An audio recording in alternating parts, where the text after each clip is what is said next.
Good evening, ladies and gentlemen, boys and girls. Welcome to the 24/7 Sim Services ANZCAR Cup for 2022.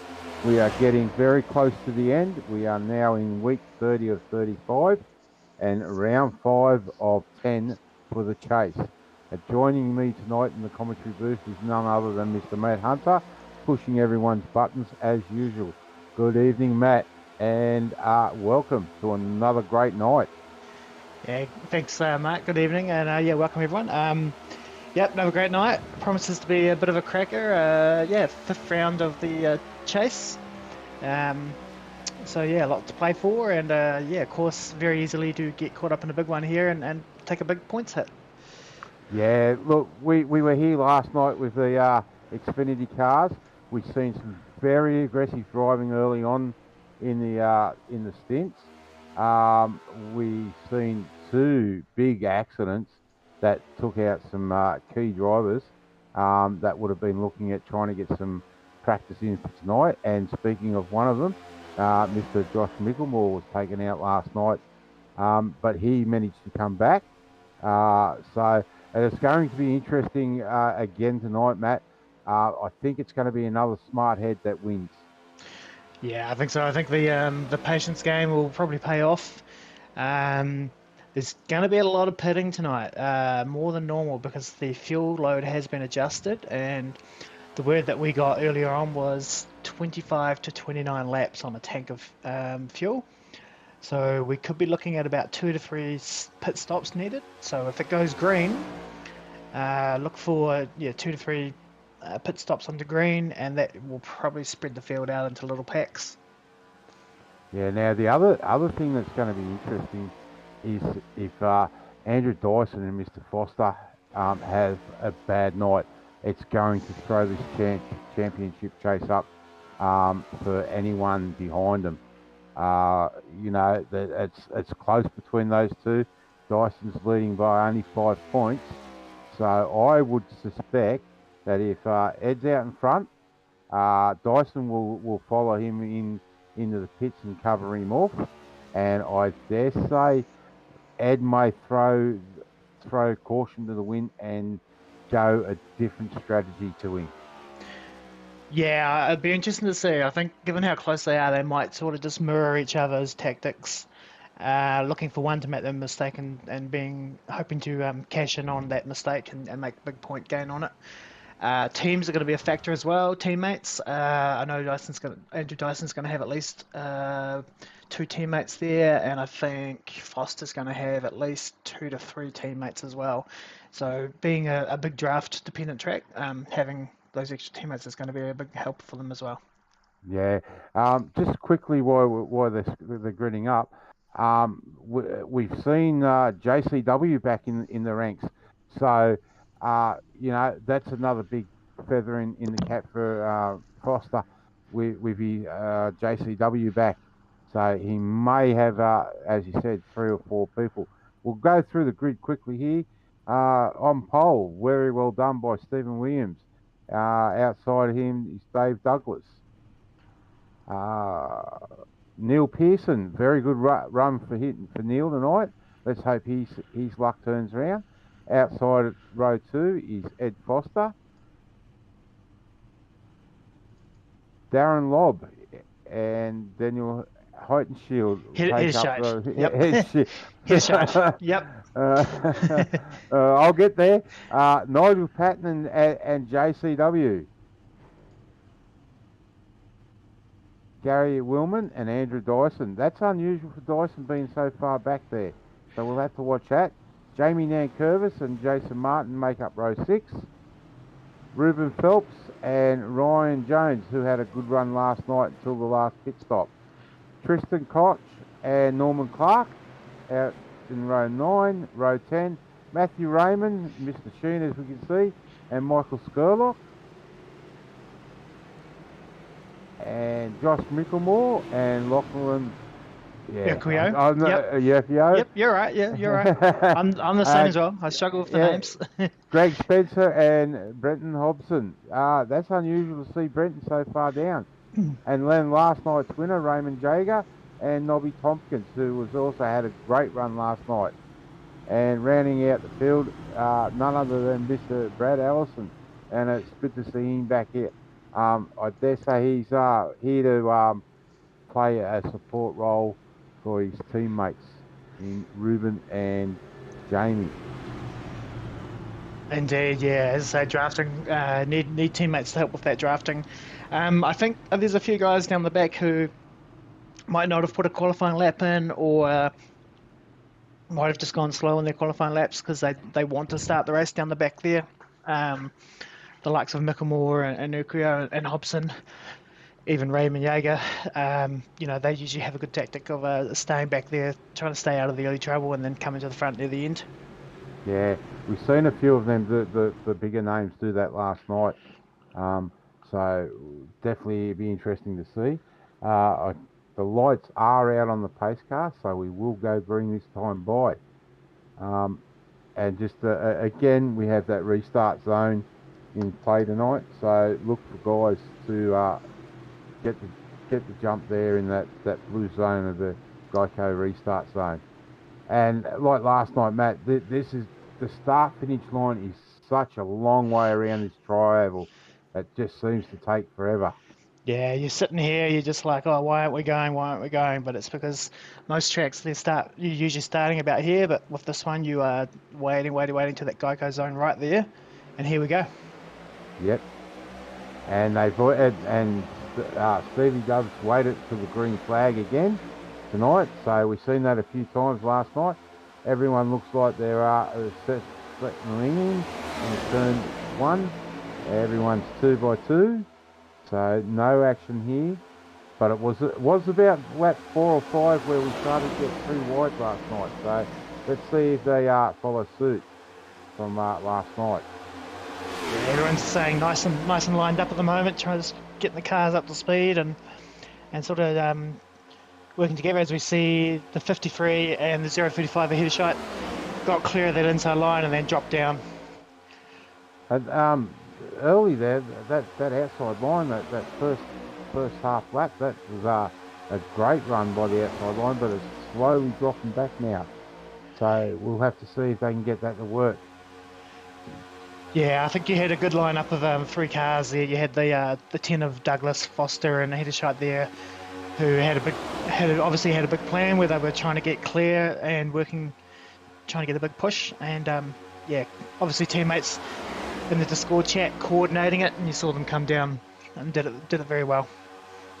Yeah, definitely handy to have a teammate behind you playing rear guard. Now the interesting thing is in practice, we've seen Dave Douglas and Sherlock trying to work and draft together, but it's not going to help him at the moment. Mr. Sherlock's a long way down the field, but he is another one that will just sit there and he will be thereabouts towards the end. Yeah, he's another one who would just be being patient and just riding around at the moment, just logging laps really. It is a long race, 90 laps. There's a long distance to go, and there's going to be, as we said earlier, there's going to be 2 or 3 pit stops, which is going to really mix the field up. Yeah, I was just going to heighten that and say, with the fuel mileage that we've been given, it's going to be a 3 stop, and they've only got 3 sets of tyres to run this race. So like last night, I don't think you'll see anyone take tyres in that first stint at the end of the first fuel run. Maybe at the second run, or even maybe they may stay out there and try and run that 2 stint, then throw a fresh set on for the last stint. And I'd say some of them guys will look at about 15 lap run. Yeah, I think you'd just be saving your early sets of tyres. I think if we get early cautions as well, you just save your tyres. You're not going to be wearing them out anyway. You're only going to have to worry about heat on them. So, yeah, I would say there might even be a few people who don't even change tyres the whole race. Yeah. Well, mate, one good thing is the temperature's dropped by 2 degrees. In practice and qualifying, it was up at 41 degrees track temp, so it's come down to 39. And the air temp's actually come down, so it's a nice 26 degrees out there tonight. So coming from the east, the wind, I think that is a tailwind down the back straight by memory.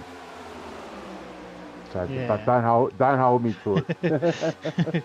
Not sure. It's been a few years since I've been there, so yeah, it's definitely a different type of track here. We can see that inside line getting a really good run now. Those guys they've got a 3.5 car lead over that outside line. But again, they're all just behaving themselves. We're in the lap 5 and we're staying too wide, so that's one good thing. Everyone's looking at getting some decent points and not doing anything silly early. Yeah, that's right, and the lanes are giving each other plenty of room as well, so if the cars are moving around, there is certainly no real risk at the moment of hitting the car in the other line. But we are seeing that outside line sort of getting its act together and getting a bit of a push and going there with Nigel Patton leading that outside line with Gary Wellman and Ryan Jones behind him. Yeah, it's interesting. If you have a look, we've got the 3 Natari cars up in Ed Foster, Daniel, and 3 cars behind that. Is it 3 cars or 4 cars behind that? We've got the other Natari car of JCW there that's pinned in a sandwich with the TPR cars of Williams, Pearson, and I just can't. It slips me who's in the 99 car there.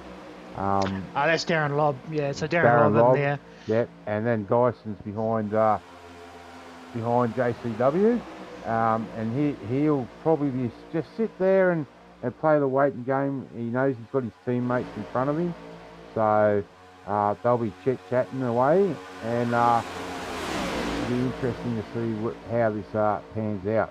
I think around lap after that first stint of fuel, that's where we may see some movers and shakers. Yeah, I'm thinking so too. I'm thinking they're pretty settled at the moment. They're just logging laps. They're all aware of that. And as you see, Wellman make the move and Patton, they've made the move down. So good work on the outside line there to get clear of the inside and come down. Yeah. I think they're just going to log laps now to that first pit stop, and then with the nature of pit stops, we will probably see a bit of separation between cars. Some cars quicker on pit road than others. Penalties, obviously, last night we saw speeding penalties knock a few contenders out of the running. And once we get that separation, I think we'll get a single file packs spread around the track, and it'll be quite interesting to see how they work together to make the gaps up. Yeah, definitely.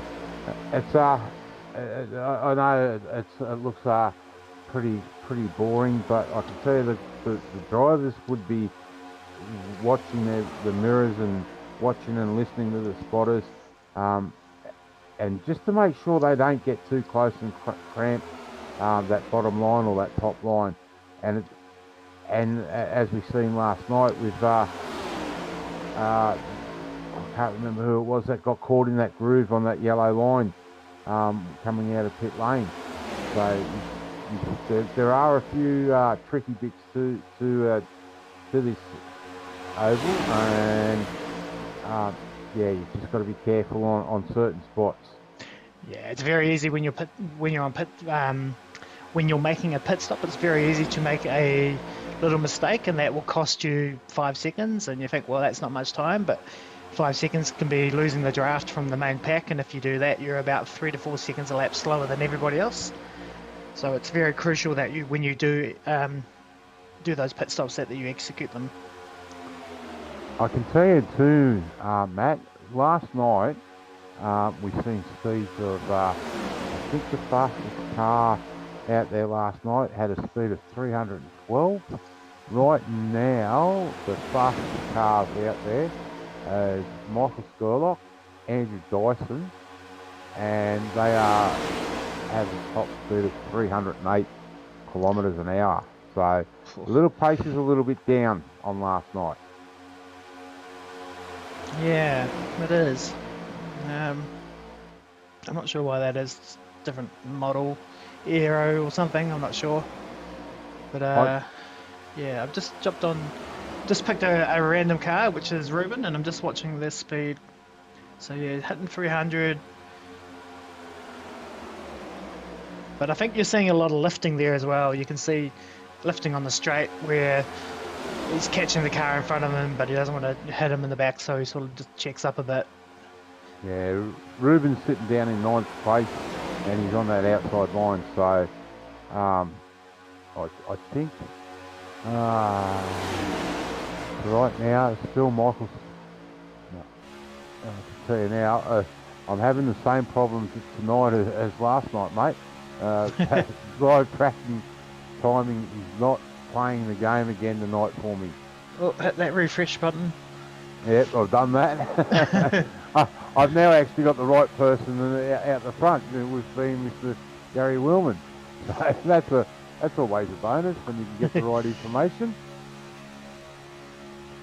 If you just hold it there, Matt, and if people can watch the tacho there, you can actually see where he mid corner there, he just backs off a little bit, back onto the gas there, closes right up under the bumper bar of Tristan in front of him, and he is a teammate, or may not be a teammate in the book, but they work well together, those teams. So again, flat out backing off just that little bit. So some of these guys will be trying to fuel save, and maybe that's why we've not seen the speeds with the fuel load that they've got tonight. Yeah, I think I haven't driven this car for a while on Super Speedway, but from memory, there's like a real bubble of air between you and the front of that, between the front of your car and the back of the car in front, and you can be, at times you can be foot flat and not actually catch the bumper of the car in front of you because there's that pocket of air sort of keeping you back. But if you get a third car in behind you, trying to push you, then that helps you close that gap, close that bubble of air, so you can get on the back of that car in front. Yeah, so it's not as bad now as it was, Matt, but it is still there, and it's completely different to the Gen 6 car. Yeah, it is. It is. As you see, I think Tristan's gonna. Oh, Ruben's just dropped down a lane there. I think that we're seeing the top lane kind of just dissolving before our eyes there. Everyone's dropping down single file. So I think down to about 13th position, we're all now single file. Single file running on the bottom line. Oh, what's going on there? Lachlan had a big run there. There was definitely a check-up in front of Lachlan there.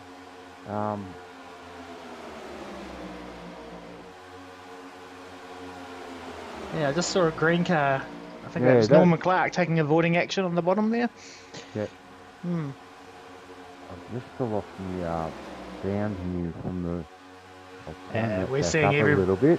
We're seeing just about every driver, when they get a gap, they are dropping down the bottom. That little top groove is just about dissolved. There's only 4 cars left in it.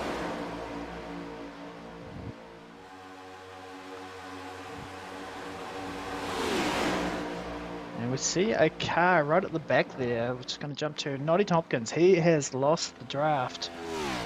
Now, to give you an idea of sort of lap times, his last lap time was a 54.2, and the leader's last lap time was a 50.6. So almost 4 seconds a lap. That's a big gap, big difference. Nobby is definitely going to struggle to catch up to that group. Like I mean to say, we call it a group, but it's still the pack. The pack, yeah. That's right. In one. So I'm just watching Andrew Dyson. He's sitting down in 13th position at the moment. So his main rival, Mr. Foster, is sitting up in third spot. So there's a nice little point gap there. So if the race had to finish right now, Ed would take the championship lead because he's led a lap, and the points difference between the positions where they are. So the other person that's of interest in the championship is Micklemore, I think it was, in third. That's right. So, and he's buried in the pack too. Yeah, I think Josh is just riding around the back at the moment.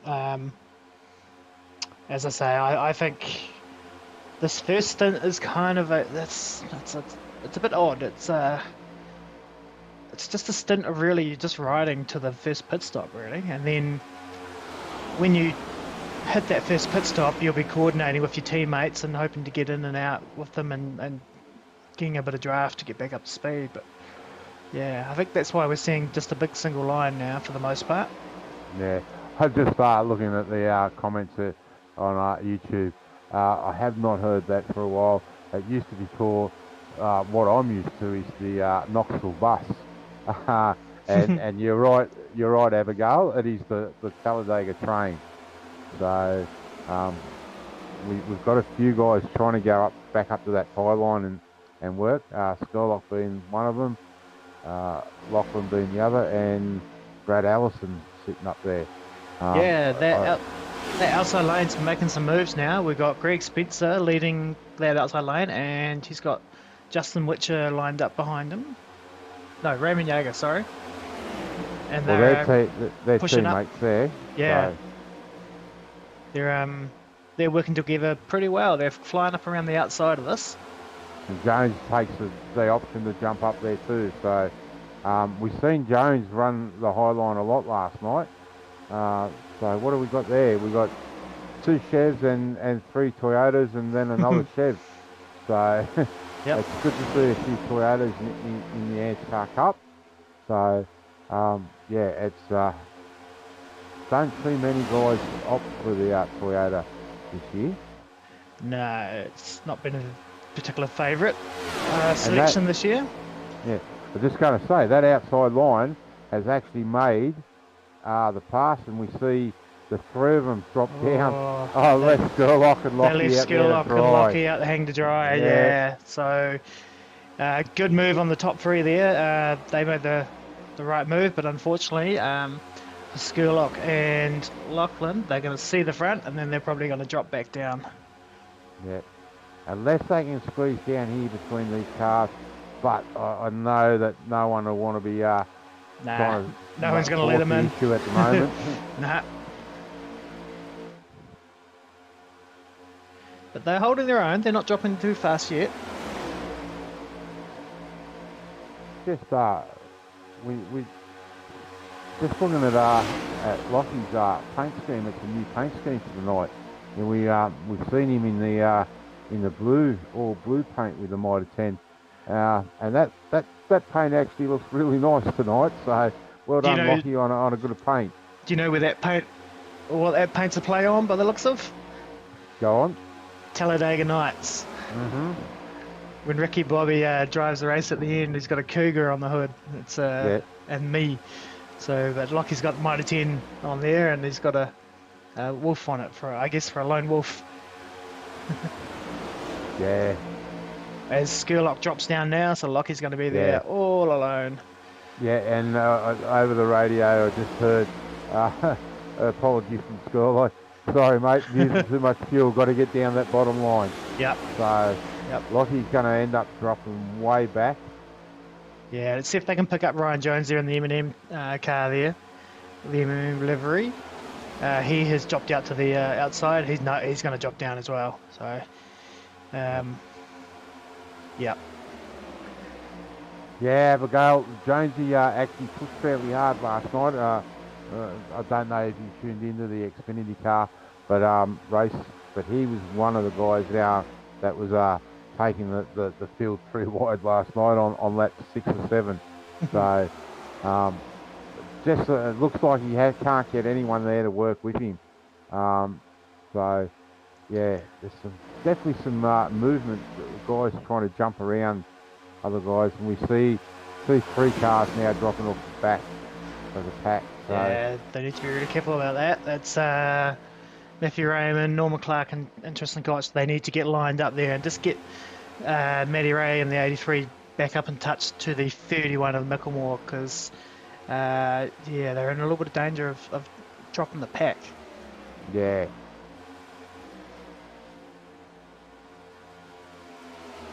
And unfortunately, Nobby's still circulating, but he's way off the back of the pack now. He's still lapping around 54 seconds. So, yeah, the pace has dropped down those front pack. They were circulating in the 50s, now they're into the 51s. So, the pace is again just backed off that little bit. There's only a handful of cars that are in the 300 kilometre mark, so yeah, it's definitely a slower race than last night. But again, the track was hotter when we started the race, so yeah, and everyone's not pushing it so much as well. There's a bit more strategy and fuel and stuff going on this one. Last night was a bit more you could sort of afford to sprint.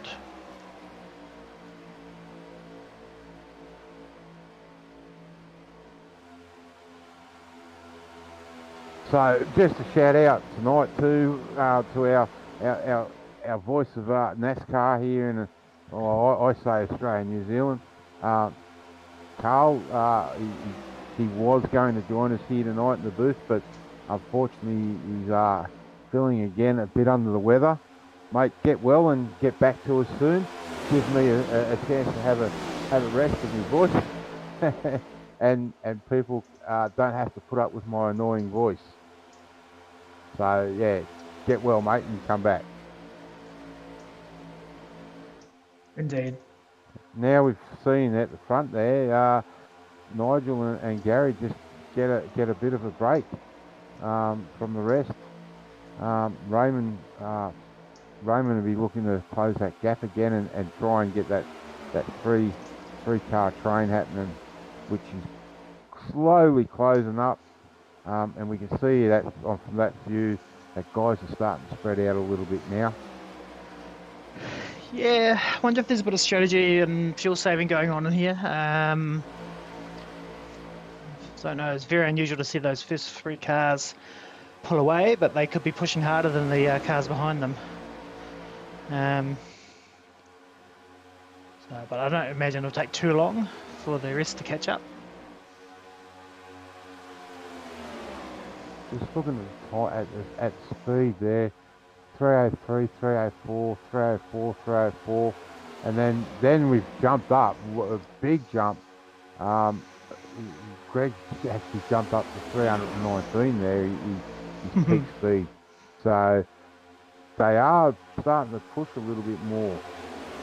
Yeah, look at that there, that gap has closed up now. The 3 car gap right before our eyes closed up, and just watching Patton and get for his speed, because he was sort of using that draft to catch up, so I expected his speed to go up a little bit higher.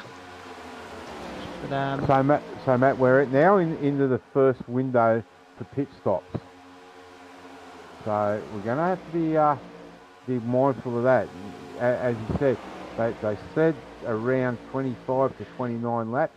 Now, ladies and gentlemen, we can't tell you whether that was solo running or in a pack.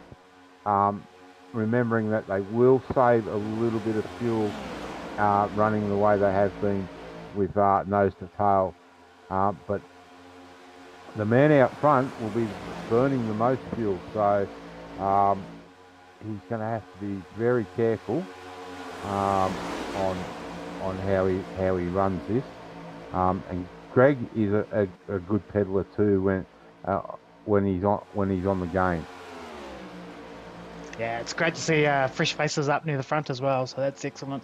We had a lot of fresh faces last night, names you wouldn't normally see up the front, but that's the beauty of Super Speedway really, is you do see a good mix of new names up the front. Yeah, look, last night I'll go back to last night. My driver in the night last night was Nobby Tompkins, hands down. Like you don't normally see him up the front, and he was up the front all night until just an unfortunate misread and Nobby's into the pit lane by the look of it. No, it's just Dangle's running. Yeah. So yeah, poor old Noddy at the moment. Unfortunately for him, there's nothing he can do. He's lost the draft. He's going to go a lap down in a few laps, so he just needs to... Oh, looks like he is pitting. Looks like he's going to come in. So 28 laps, that's right, because of fuel. Out there running on his own. We'll just watch the rest of the field. No one coming in yet. But that makes sense, yeah. Running solo for so many laps for Noddy would have used up the fuel a bit more. So, but there's nothing he can do now. He just needs to circulate and make sure he stays the first car 1 lap down and hope for a caution. If a caution comes through, he gets the lucky dog, gets back on the lead lap, and he'll be back and looking to get a good finish position. But yeah, haven't been in that position myself many a time. Sorry, mate. Just keep an eye on Gary Willman. I believe he is pitting this time by. Sorry, mate. I just heard it over the race radio. So we'll just keep an eye on here. He's the green car, second one in line. Green 45. So here we go. He's braking deeper than everybody else. Yep. So yeah, we've seen a couple of guys there last night do that and end up with penalties. So be interesting to see what happens there. Just see how they go here. So this will give us a bit of an idea of what the pit stop's going to be.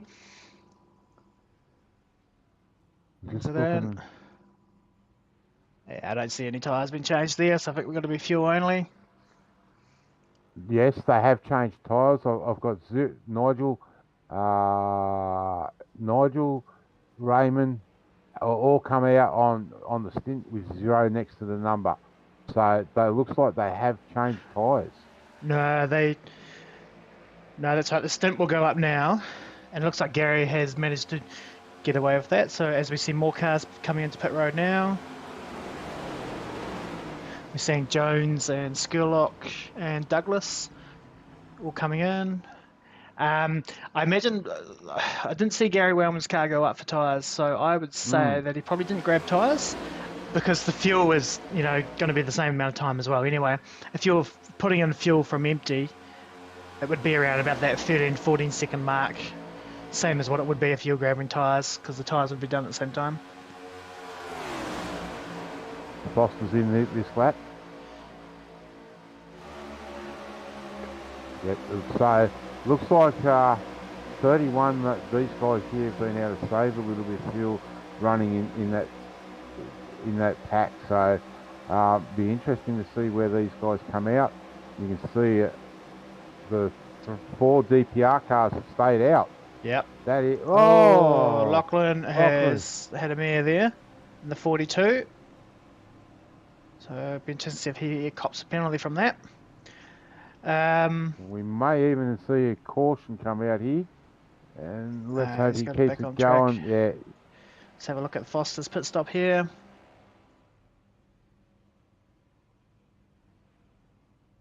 So he is taking tyres. Daniel's taking the right tyres. Side. Yep. So right sides only, it looked like, for Foster and fuel. So get out of pit lane now. And we'll just jump back with Dyson. As we see, the DPR cars are all pitting here now as well. And the mixed boys are in. Yeah, Hobson and the 88 and Micklemore and the 31 as well. They'll be working together. And we'll just keep an eye on Dyson's pit stop here. Remember, Dyson is the championship leader and Foster is his nearest rival, so that's why we have a bit more interest in how these two go on. Oh, and he's missed his... Oh, no, I was going to say he's missed his pit bay, but that's just the way the boards are facing the... I thought, no, that can't be happening. And right side tyres only for Dyson as well, so... Jason Martin is the only car out on track that has not pitted at this stage. But it's an interesting move. Given that they're getting around about 30 to 31 laps on a tank, which means that their next pit stop, as we see Martin coming in now, the next pit stop's going to be round 62, mark, which is going to put them right on the bubble to get to the end of the race at lap 90s. So they might have to Yeah. fuel save for that last stint if it stays green. Now the other thing is if should we get a caution, that'll play a big part of it too. Well, yeah, it'll reset the whole strategies of everybody, and they'll be sort of working backwards and calculating backwards from lap 90. As Martin's got fuel only, and he's away. Now we'll just jump back out on track. We've got Ryan Jones about to take over the lead.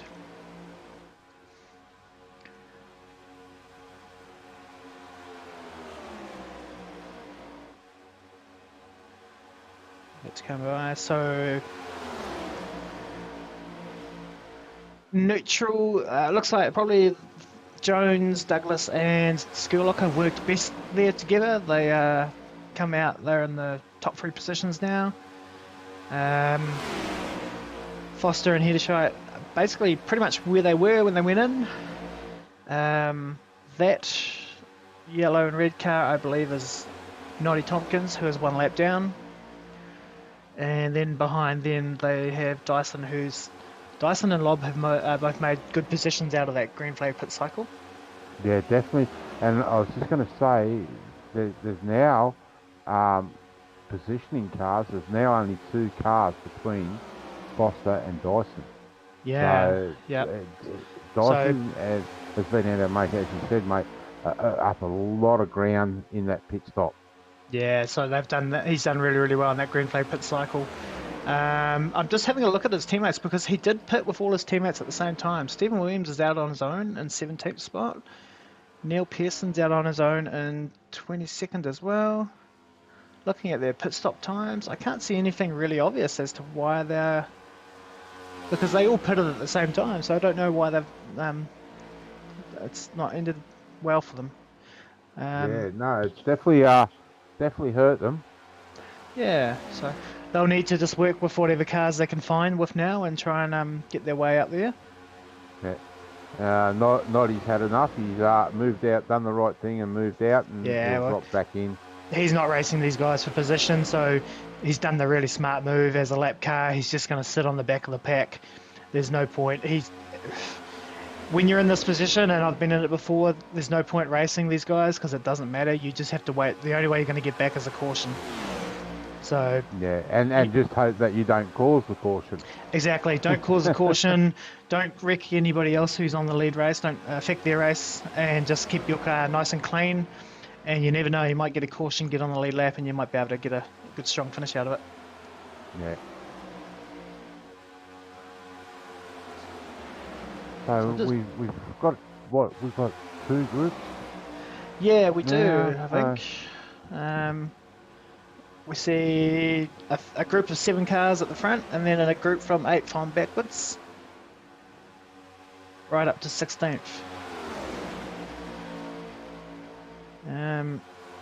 These guys here need just to stay in single file, work together, and when you look at it, it's not a great big difference, and that gap can be made up if these guys work together. But in saying that too, Matt, sometimes this is where our caution will come from, where someone will think they can get that little bit quicker run out the front and just make that slight error on judgment and moving out to that outside line. But these guys have run now, as we said, 30 weeks, so they should be nice and calm and collected and just working together. Yeah, this group would probably be pushing really hard right now. They would be coordinating themselves. You can see they're all sort of staying low, sort of staying lined up with each other. All 8 of them know what they're trying to do here. They're trying to push their way, get back up to the back of that pack in front, and they are slowly doing it. It's going to take a number of laps, but they're sort of gaining maybe a 1/10 of a second or 2/10 of a second per lap. But watching that gap on the bottom there between Jaeger and 8th place and Lob, who's up in front of him in 7th, it is coming down. It is almost under 3 seconds now. As I say, that comes under 3 seconds. So it is working for them, so they'll just need to keep doing that and give them another 5 to 10 laps. They'll probably be right on the back of that 7th place car.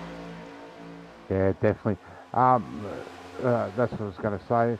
You know, they're just nice and easy, sticking together. Although the snake doesn't often wiggle its tail like that, and we seen it there. Yeah, yep. We're seeing. Let's just jump on board for a view from the back of Jaeger's car. So just lost a little bit of pace at the moment. It's just the gaps settled at 3 seconds. Ha! You learn something every day. I've never seen the front of that Simboy's car till now. I'll leave it to your imagination to work out what that means, but I've never seen that before, so that's pretty good. Nice placement. Yes, definitely good placement.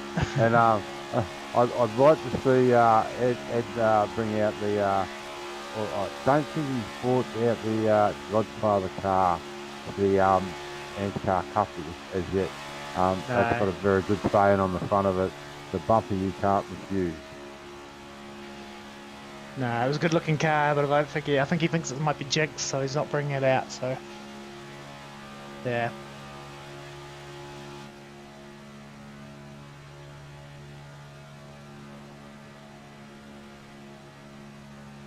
Just doing a few laps on the onboard. Might just stay on board Raymond for a lap, mate, and Yep. just let the people have a listen to the revs and and just the way he drives it with the throttle and the... Oh, it's pretty simple. When you're out the front of the pack like that, you want to keep the car low to that yellow line, sort of in between the white lines there, and you just want to keep it nice and straight, really nice and predictable, and no sharp moves, and yeah, let the guys behind you push you.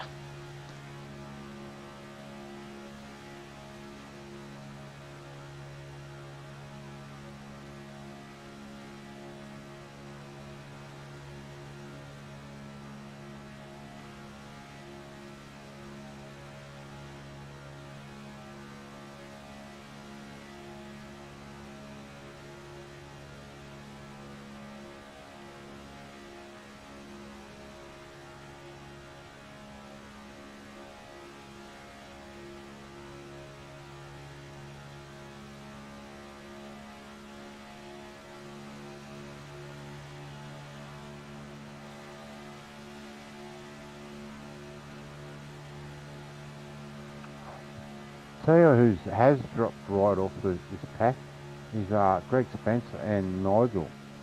They have dropped a long way back.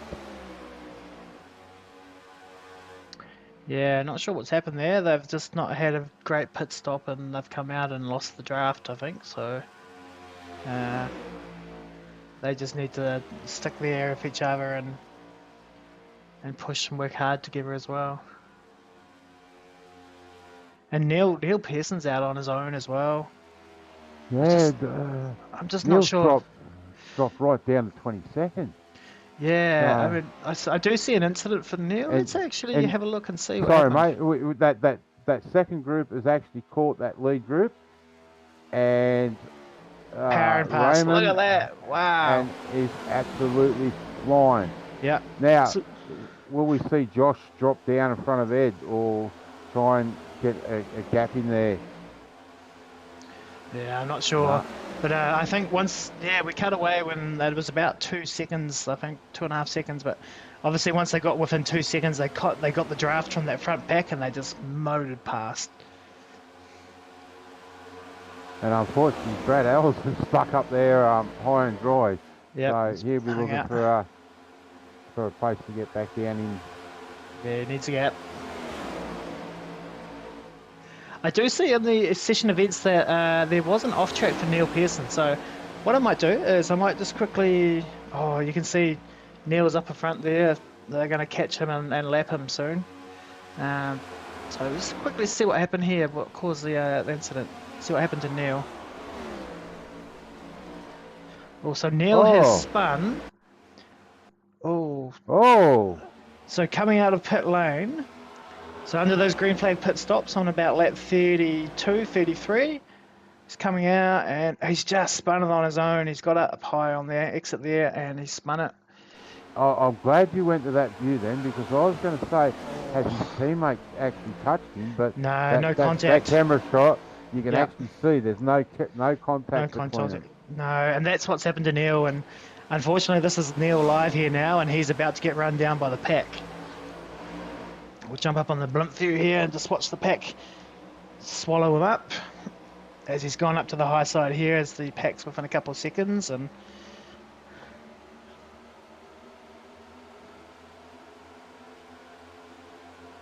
Yeah, just a comment from Abigail, and Abigail, we were never biased or pushing anyone last night. We are unbiased, and we don't want anyone in particular to win. Oh, that's a great move by Hobson, and to take the mixed boys around the outside there. wow, that's motoring.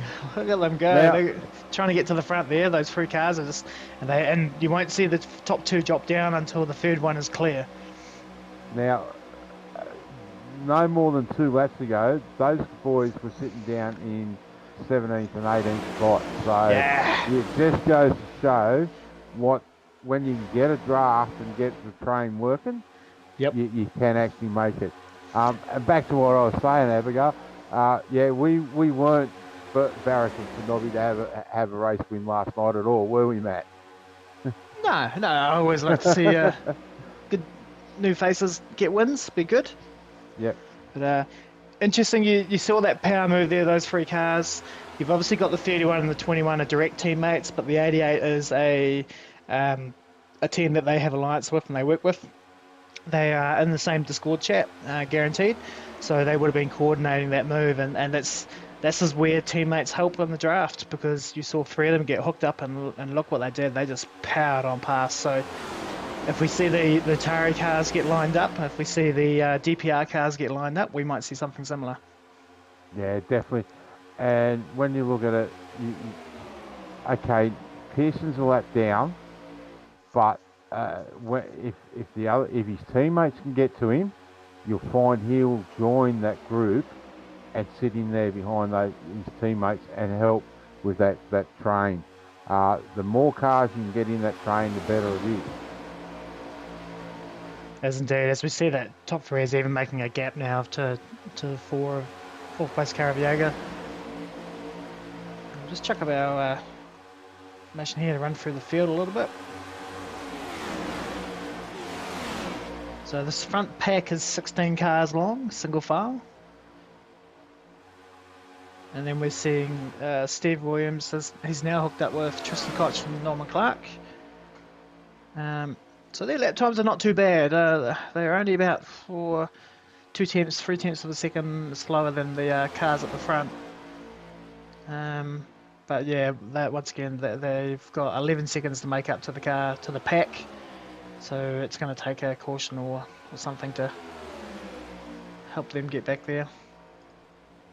See, what they may be able to do is run that, if they've got the fuel to run that. It seemed like anyone that got an extra lap or 2 in. Oh, is that Matty Ray? That was Noddy. Noddy? Probably just moving out, trying to move out of the road and stay clear. But It was a bit wild. Yeah. Let's see if we can have a quick little look at it.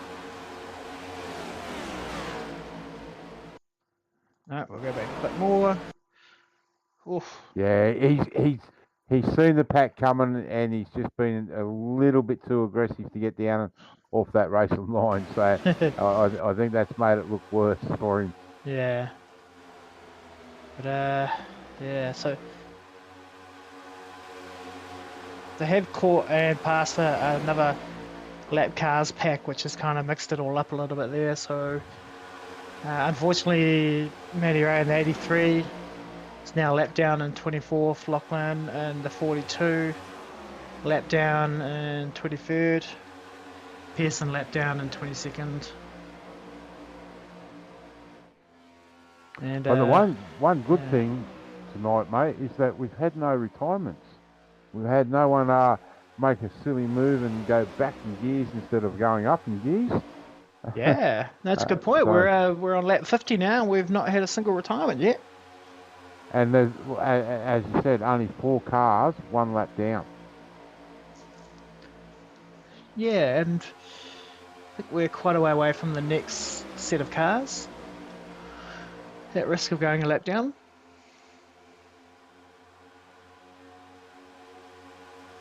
That would be Greg Spence and Nigel Patton, I believe. Yeah, and I put them at about 25 seconds ahead of this pack. So, in saying that, that's only probably, I mean, given the speed that's going on. Oh no, they're only about 1.5 seconds slower, so yeah.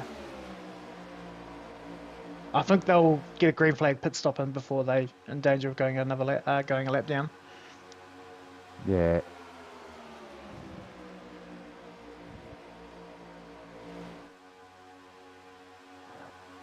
Yeah. So for now, it's all just single file running for this lead pack.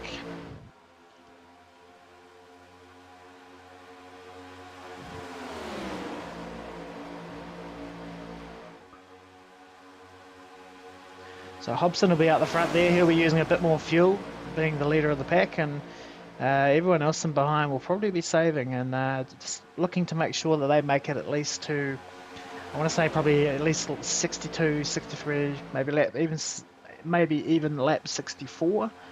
Then that way they know they'll be reasonably comfortable to make it home for that last stint of fuel without needing to pit again. So these guys, Benton Hobson is as it goes around now. He's on 20 lap old tyres. Jason Martin is the one that's in the pole, but he's on a 20 lap stint, so he's probably the best out of there. But again, it's only a lap difference between his teammate Josh and so, sorry to interrupt you, mate, but on the screen we're seeing a tactic there. Look at that. So perfectly executed.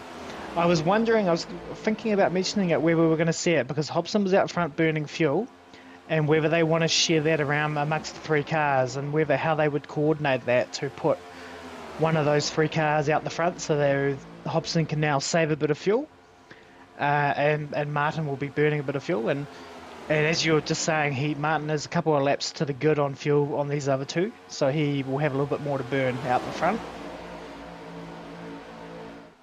Yeah, definitely. I'm just wondering if we see this for say 5 or 6 laps, and then maybe we see Micklemore jump to the front and lead to that last little half dozen laps before they come in the pits. Yeah. And again, you're 100% right, Matt. It's teamwork, you know. You've got to work as a team. Yeah, and if I see a situation like this, I would imagine if a similar situation arose, I would imagine Neil Pearson would probably jump out and sort of sacrifice and burn his fuel for Dyson to help him, because of Dyson's position in the championship, and because Neil is now unfortunately a lap down. So yeah, I would keep an eye out for that as well. I've seen that done before. I've seen Matty Ray be the sacrificial lamb for the Riley Killer's design team a number of years ago, and it worked. He got them a 1-2-3, but unfortunately Matty Ray burnt his fuel up and dropped down and had to come in for a pit stop. The other thing that we alluded to it last night a little bit. Neil may even try and back it up a little bit to close those 4 cars up, and then see him jump out and see if Dyson can catch him on that outside line. But again, it's a bit of a risky play. Yeah. I think if there was going to be any move, it would be maybe Neil to the high side, and Dyson would follow him, with communication.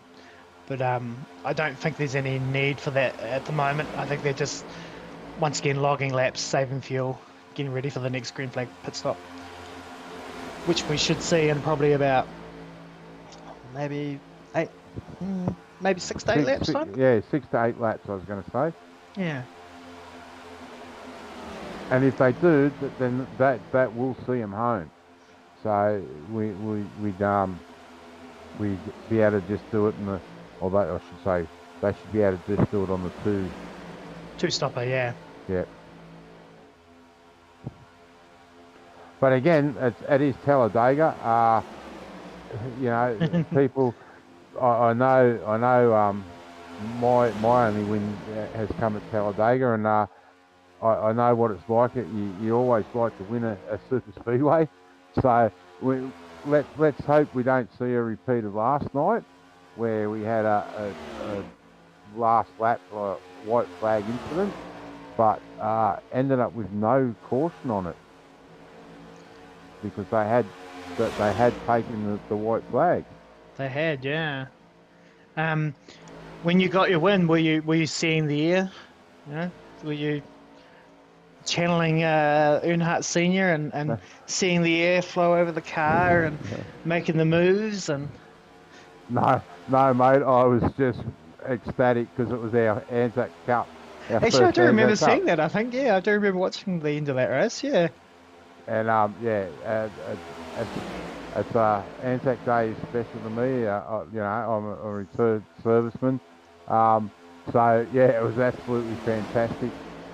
But again, 20 laps to go, I was a lap down, mate. You know, Yep. So you've just got to hang in there and keep going, and anything can happen on a super speedway. It can indeed, yeah. And like, and all these cars that are a lap down, the 4 of them, they just need to keep in it because it could be a caution, it could be a perfect time for them to get a wave around, and they're on the lead lap. And we've seen how cars can hook up and charge from the back to the front really easy, and all of a sudden you can be, 25th spot, 1 lap down, and you get a caution, get a lucky break, get a couple of good laps in you, get a good run, and you end up in the top 5, or even a win.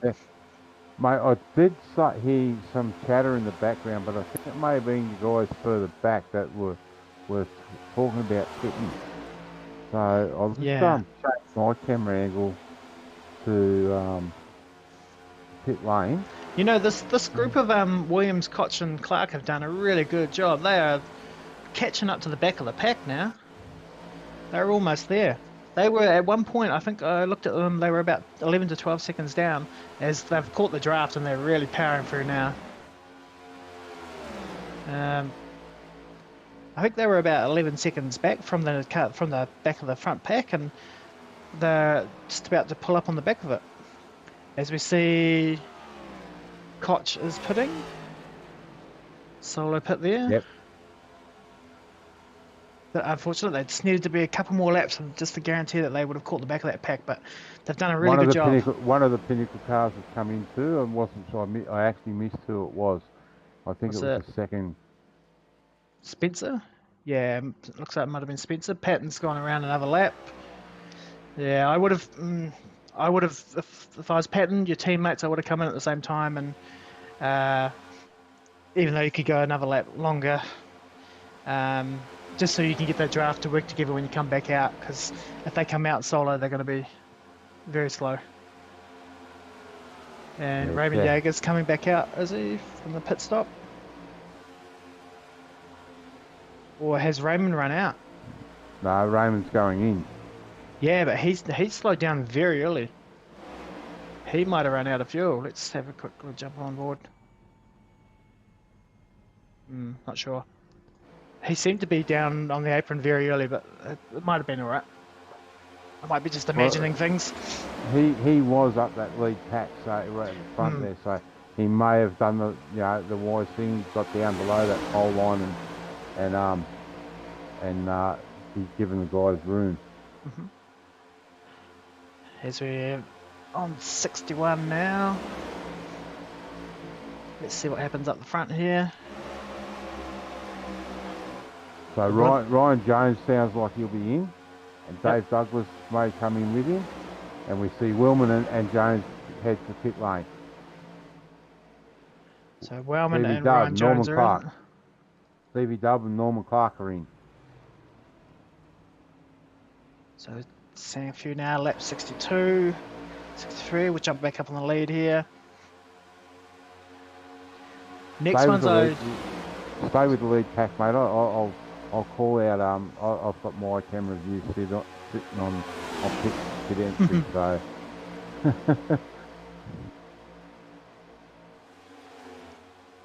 So with this is going to break guys up a lot too. You know, Raymond Jagger into that early. So it's going to be interesting to see where these all guys. Douglas and Skillop fitting. Yep. Now I did allude to this earlier in the broadcast that we did see those boys working together in practice and with the draft. So. Yeah, they're being expanded, so they'll be in the same chat as well, and we're working together, and communicating. So you see, this lead pack is going to catch up on the cars of Williams and Clark that have fitted, and they're going to fly past Josh here. is in this time round. Well, this is going to be awkward because they've got lap cars on the bottom there. Yeah, this is very sort of bit awkward for the lead pack there. Yeah. But Martin's pulled down. They're coming in. There's a whole heap of them coming in. Mitch Boys, Dyson. 2 of the DPR cars are in. And both... Dyson and Lob are in, yep. Yeah, and both Jamie Nankervis and Ruben Phelps are in. So we've got JCW up the high line here. I think he might just sort of ease off and drop back in behind his teammates there, and we might see this group pit in. As JCW comes down. So we've got the 3 Natari cars there all in a row, so I imagine we will probably see them come in and hit pit lane now and work together to get back out. Now, I know there may be a little bit of angst post-race because I know that Norman called the leaders to go high, but he wasn't sure on that those other guys behind him, the leaders, were actually going to pit in. So yeah, it was just awkward. They caught them in a really awkward time. Yeah, so not ideal. So according to me, that should be everyone in for their final service. I believe so. And once again, we see right side tyres on Foster's car.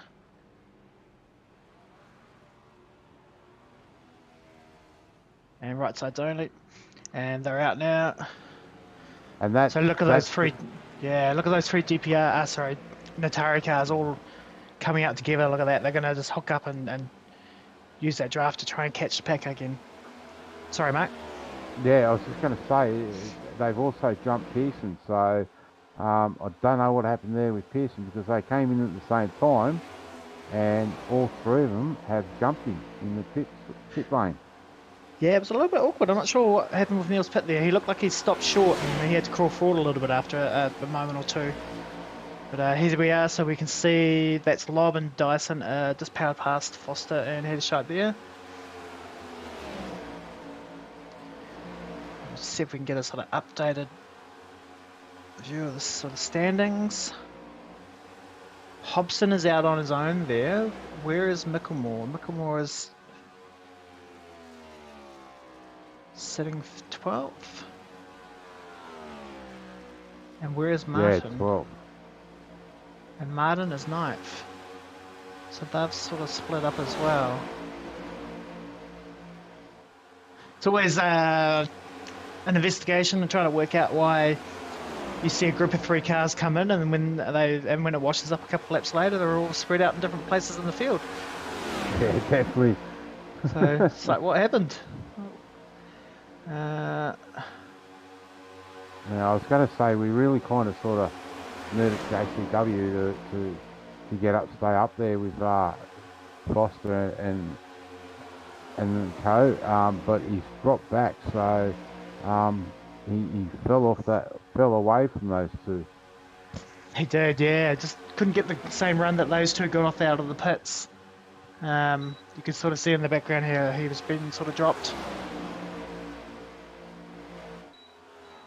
And that's sorry. And that's Douglas going a lap down. Yeah, so We almost need like 3 or 4 sets of eyes loaded in the server having a look and watching for stuff because, once again, I have no idea why Douglas has gone down a whole lap. Yeah. Oh, I think I can Yeah. see why. So looking at his pit stop time, he was stationary for 53 seconds. I think he's picked up a speeding penalty on the road in. Yeah, that'd be the reason. And same for Gary Wellman and same for Tristan Koch. Their pit stops were 53 seconds to 54 seconds. That would be consistent with them picking up a 40-second penalty for pitting. For either speeding or the entry not being safe. Yeah. I don't know if you close in on that Hobson and Dyson down the back straight. Maybe not this time, but the last couple of times, yeah, by the end of the straight, Dyson was right up on Hobson's bumper, giving him a nice little push.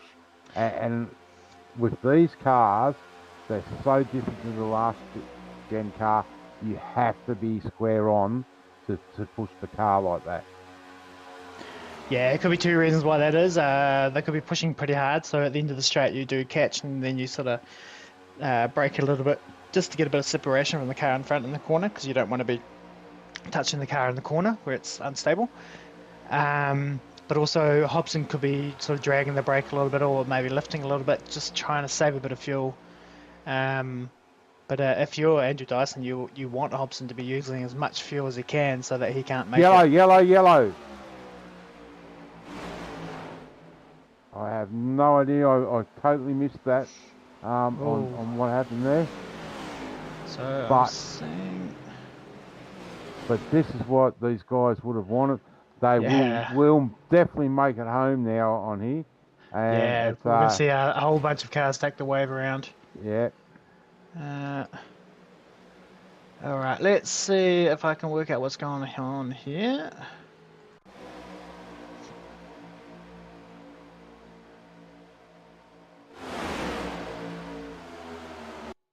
So my timing data says that Skurlock picked up a 4X some point. Oh, Tristan's got loose there. Oh. Yep, that's definitely the cause of the incident there. So we'll just jump back with Tristan. So Tristan's had a little bit of issue here. I think he's caught the back here of the 06. of Ruben Phelps. Got a little bit squirrely. Yeah. That might be that looseness in traffic that we heard about. And it slowed him down enough and Skurlock had a run and he's just tapped him in the back there and sent him into Nankervis. Yeah. Oh, and then Josh was lucky to get around that too. So, well, not Josh, Jason. Jason. Yeah. So looking at Koch's car, doesn't look to have too much damage to it. Nankervis's car engine, that smoke looks like an engine. Yeah, so instant blown engine for Jamie Nankervis there, which means he's going to park the car for the night. And then Tristan is still going to be okay, I think, although he may have a bit of damage to the car. I'll just duck down and see if I can get a word with Jamie and just pretty sure it was a blown motor and yeah. Yeah, it looked like an instant blown motor, which is very unfortunate. But you jump down there and quickly check in with him, and we'll just run through what's happening on pit road here. So we've got a number of cars sort of pitting in here and sort of topping up for fuel and maybe grabbing some tyres as well, and they're going to be good to go to the end. They can go hard and not have to worry about fuel. And I imagine there's going to be a number of cars. There's not going to be... Oh, this is unfortunate. There's not going to be any wave around because the leaders aren't pitting, which would mean the likes of Douglas and 10th spot there and Patton, they're still going to be stuck one lap down. It will be who was the lucky dog. It will be the only car that got to get back onto the lead lap, which looks like it was Gary Wellman. Yeah. So unfortunately, those cars that are still one lap down are stuck down. Sorry, mate? Yeah, just an update. Jamie, he didn't actually blow the motor, but there's too much damage. So he's parked it for the night. Unfortunate for him. Yeah, just wrong place, wrong time there. It's unfortunately super speedway racing.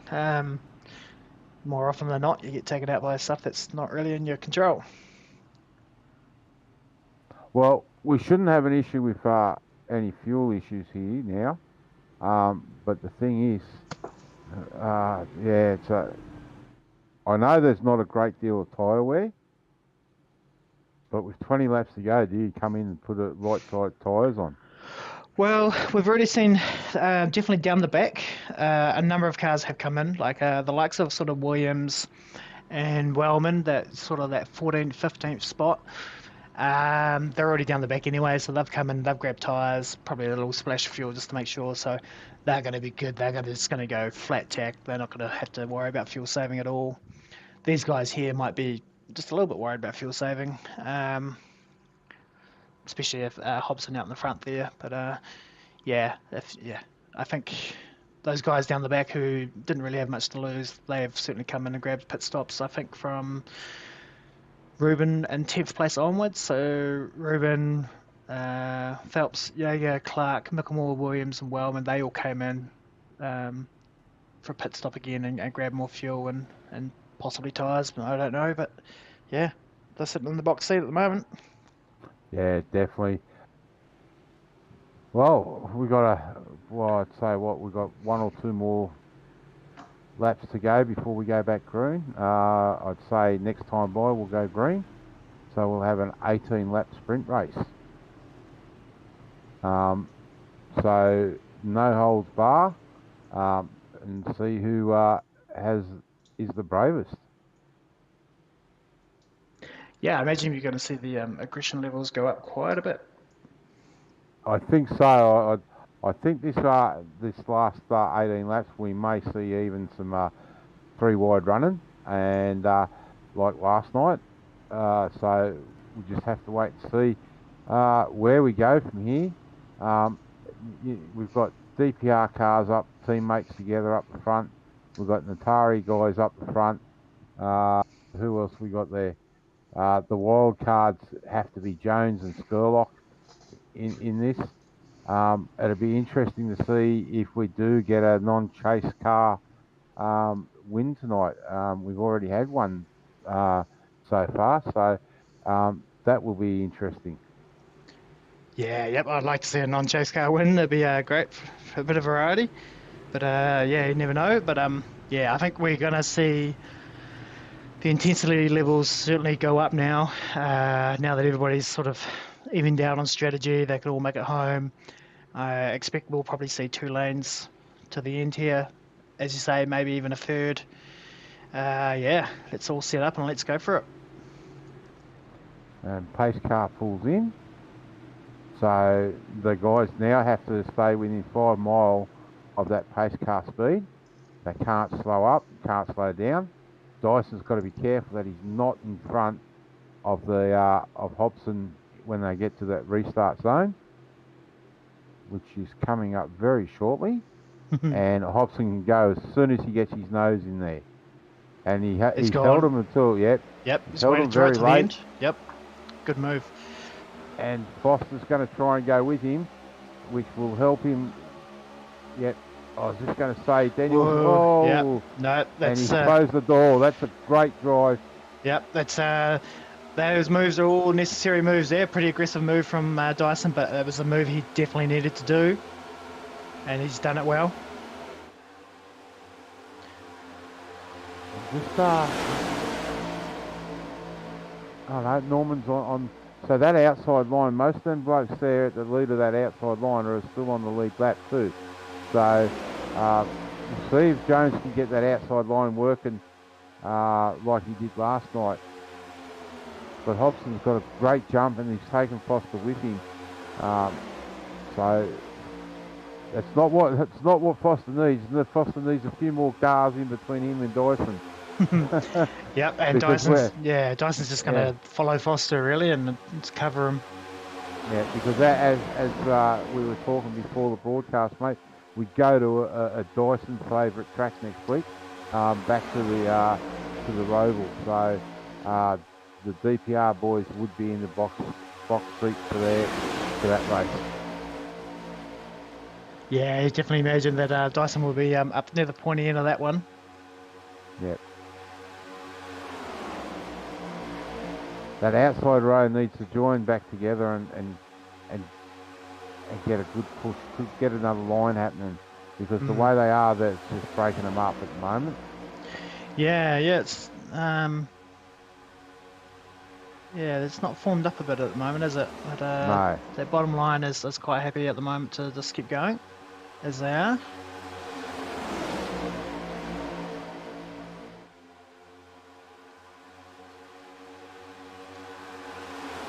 When you look at that front 5 cars, you've got 3 teams in there.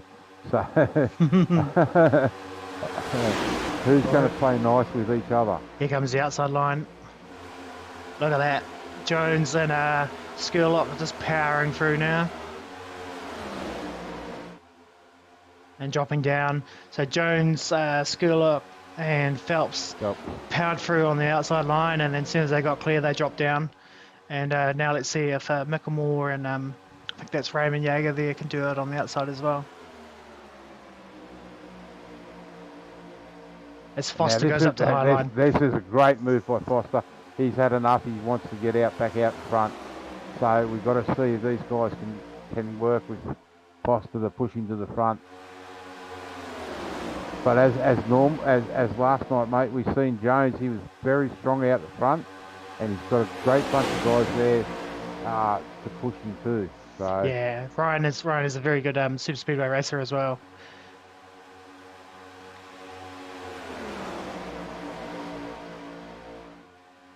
I hate to say it, but really Foster has to finish in front of Dyson to keep this alive, even if it's just by a car. You know, it's going to be very tight, and as we alluded, we go to a circuit next week where Dyson will be very, very strong. So Ed needs to pick up as many points as he can. And that outside line that's now got a Jones. Run. Jones just didn't commit to it. He wanted to get up there in front of it, but he needed to be a bit more decisive. He just was a little bit not sure about it, and that's what sort of happened there. He was a little bit indecisive about it, and it looked a bit awkward, but they've got away with it. Can't have been too bad because I didn't hear the race radio light up. So, and you know what guys are like; they'll certainly let you know if they're not happy with you. Yeah, no, I think that's a pretty common move in that. But yeah, perhaps in that situation he just needed to be a bit more assertive. I think he might have been just caught in two minds there, and yeah, it's all worked out all right now. It's all pretty good. Foster's still holding out on that outline with Mickelmore behind him. I think he's trying to bring those 3 cars at least along with him.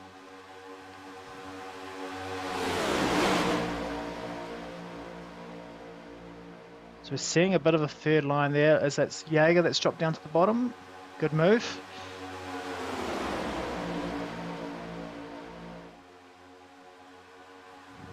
So there's a lot of toing and froing going on here. There's a lot of moving up and down lanes, and some very good moves, very smart moves been made.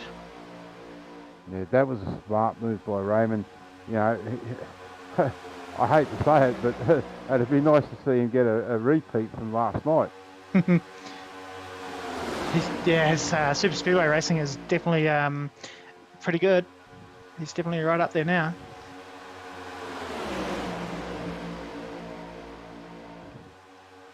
Well, what we had a 0.6 second difference between first and second, and with 12 laps to go, it's looking that way again. Yeah, it's going to be a close one. Neither line's breaking away from the other at the moment.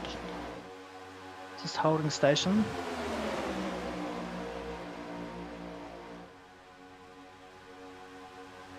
And the car that started this green flag run on the lead of the race was Hobson, and he's currently down in 11th now.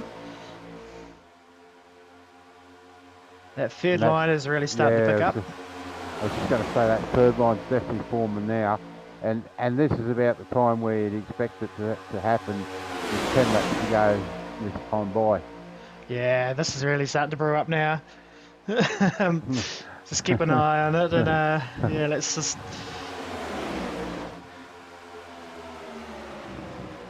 Everyone's really pushing hard now. 11 laps to go. I think I might just close my eyes because I could see a big one happening. Yeah, I'm just trying to make sure we've got a good camera shot for it when it does. Oh, he's caught in the middle. Yeah, he's jumped into the middle lane there. And Micklemore and Martin are going to drop down the bottom lane. It's all moving around. There's a bit of a hornet's nest behind them. Foster is unfortunately going to drop. That middle line is not working at all there. I'm not sure what's happened there. Oh, Daniel's a little bit snaky there, and oh, it's all waddled up there. Oh, and we are seeing wrecking at the back. Wreck. Right, let's see who was involved in that. I could just see that something was brewing there. It was getting pretty. They were 3 wide, and it was all looking pretty messy back there. But let's see what's happened. So I'm just going to jump back and grab a replay of it now.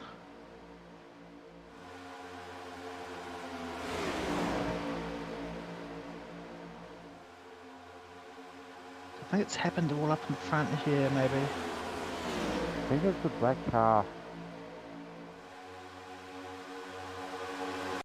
Looks like the 4 wide. Yeah. So down the back there, 4 Hobson wide. Yeah, Hobson and Lob have had a bit of side to side. And that's put him up. Has he caught the? Is it Spencer? Yeah, they've packed pretty tight for 3 wide there. Oh, yeah. So. Yeah. That's where it's sort of set off. And that, unfortunately, that is Hobson, who is a chase contender. That's a very damaged car. Yeah, that's not looking good. That hit in the back there looked like it might be in that suspension area. And unfortunately for Gary Willman, because he's had a clean race, just an unfortunate at the wrong spot at the wrong time. Yeah, I'm just going to watch that again. Just hit the wrong button. We jumped forward too soon. So I want to try and look at the blimp view here. Oh, these blimp view shots have been terrible lately. So we can sort of see here there's a bit going on. Just play it through. Oh, so there's a bit of wobbling going on there. 88 It looks and like 99. Hobson comes down in the lob. Yeah. And they rub. And then I think they've got away with it there, though. They're side by side, and they've got away with it. And it's come up, and it's a little bit wobbly. And then, yeah, I think just 3 cars, they're 3 wide, and they're just too compact. You know, they're running 3 wide and probably 2 lanes of space. So, yeah. Yeah, well, that's up to the stewards to have a look at that one. But we'll just jump back live here now. So I'm not sure if anybody pitted on that one. No, I didn't see any of the leaders go in. No takers, no. I think Darren Lobb in 13th is the first car that's pitted. And Hobson, yeah, it looks like Hobson has parked his car. He has got quite a bit of damage to his car, I believe.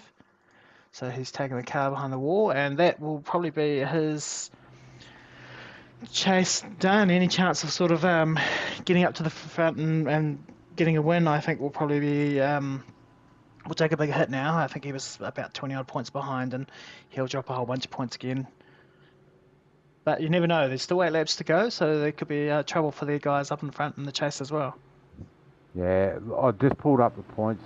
Hobson was sitting in 5th, 33 points behind Dyson, so that has really hurt his championship chase. So, yeah, I think if Dyson and Foster have good finishes tonight, I think Hobson, unfortunately, will be most likely sort of mathematically out of the running sort of thing. Yeah. Now, the interesting thing here, Matty, is that Ed's dropped down to 5th, but Dyson has dropped back to 11th through that accident. Yeah, I think just for the cycling, like that was crazy. It was free wide, but it wasn't even in like an orderly sort of fashion free wide. It was free wide with cars just all over the show and everywhere, and you could just sense that something was brewing out of it. Um, Mm. and yeah, we saw Foster get shuffled out of it and dropping back, and he's probably lucky that the caution came out when it did, because he was probably in danger of dropping down even more positions. And Dyson has obviously got the rough end of it as well when he's dropped down. Um, so yeah, but, just having a look at how they line up. And you got the Mitch boys on the front, then you got an Atari car, then Ruben's by himself, then I think you find Ed and Norman are side by side on row 3. Yeah, it's Then friend Raymond Atari cars up Jagger, there. Raymond Yep. Jagger, Ryan Jones, Mr. Skurlock, and JCW. So that's your top 10. So you got 3 Natari cars, 2 Mitch boys cut in there, and then you got three other independent cars.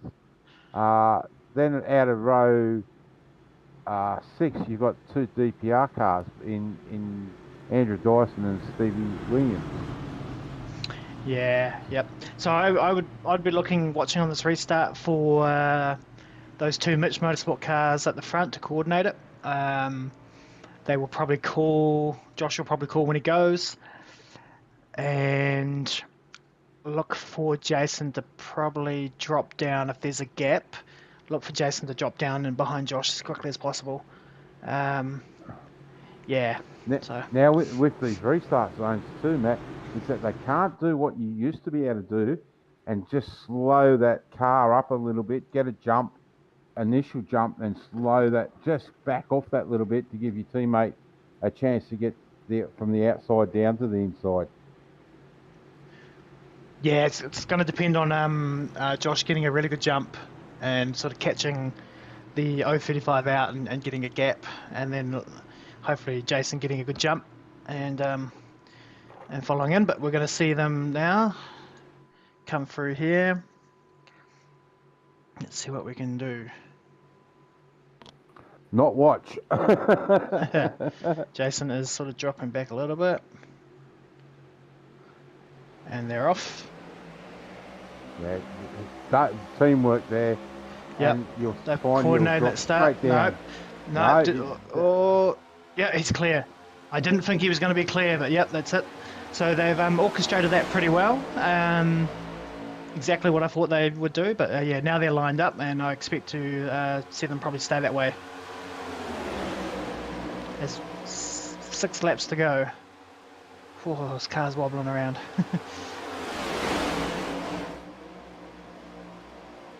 And we see Dyson very quickly up onto that high side. Yeah, good move. That high side just seems to get a bit of a better run, and now Dyson's going to make a He's going to go 3 wide. Yep, he's got his teammate coming up and behind. They're going to drop down into the middle, work their way around Norman. So Lob's there behind Dyson. He's going to help push him to the front.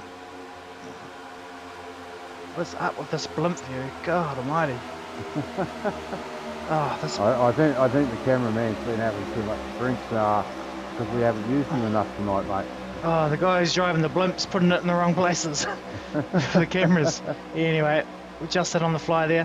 As we see the Atari boys on the outside there. Foster giving Headshot a really good push. And here we go with 3 teams, 3 wide. 3 teams, 2 deep, 3 wide. Let's see if Dyson and Lob can get up there. JCW's got a great run. Wow, coming through the middle. They're bumping and banging. This is crazy. Jason's really pushing Josh pretty hard there, trying to keep him up with the 35 and 53. If the 53 gets clear, they're going to come down onto that low line. You could see there that Jonesy was trying to be very aggressive and trying to move that middle line up because he wanted to get in that second line that now was the third line. And there they go. Yep. There they go. Yep. Yep, and I don't imagine, unfortunately, Ruben at the front of that outside line, I don't imagine JCW is going to push him too hard because he probably doesn't want to get him in front of his own teammates, but although he is doing a pretty good job, that outside line's still running. Ruben's coming Ruben's down. Yep. Yep. Good move. Oh, and reckon. Oh, that is Raymond Jaeger and Andrew Dyson involved. Oh, that's going to be damage for Dyson, but I don't think it's going to be too bad. It wasn't too big of a crash. It was just a little turn from the third lane and into the outside wall. And Raymond's got damage on that right front, so yeah, I think he's going to have the worst of it. Let's have a look at the replay here. But he gets turned into the wall and pins Dyson up there as well.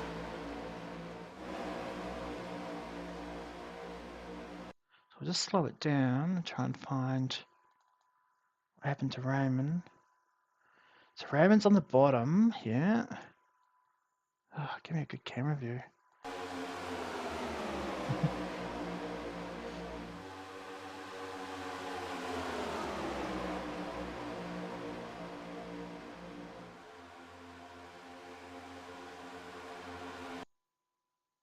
Just trying to look at here where the moment is that he's had trouble.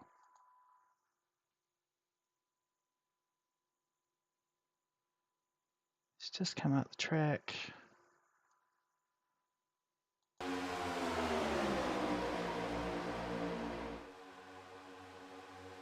Just here, there we are, and then just come up a little bit, and Dyson's there, and it's just hooked him into the wall there.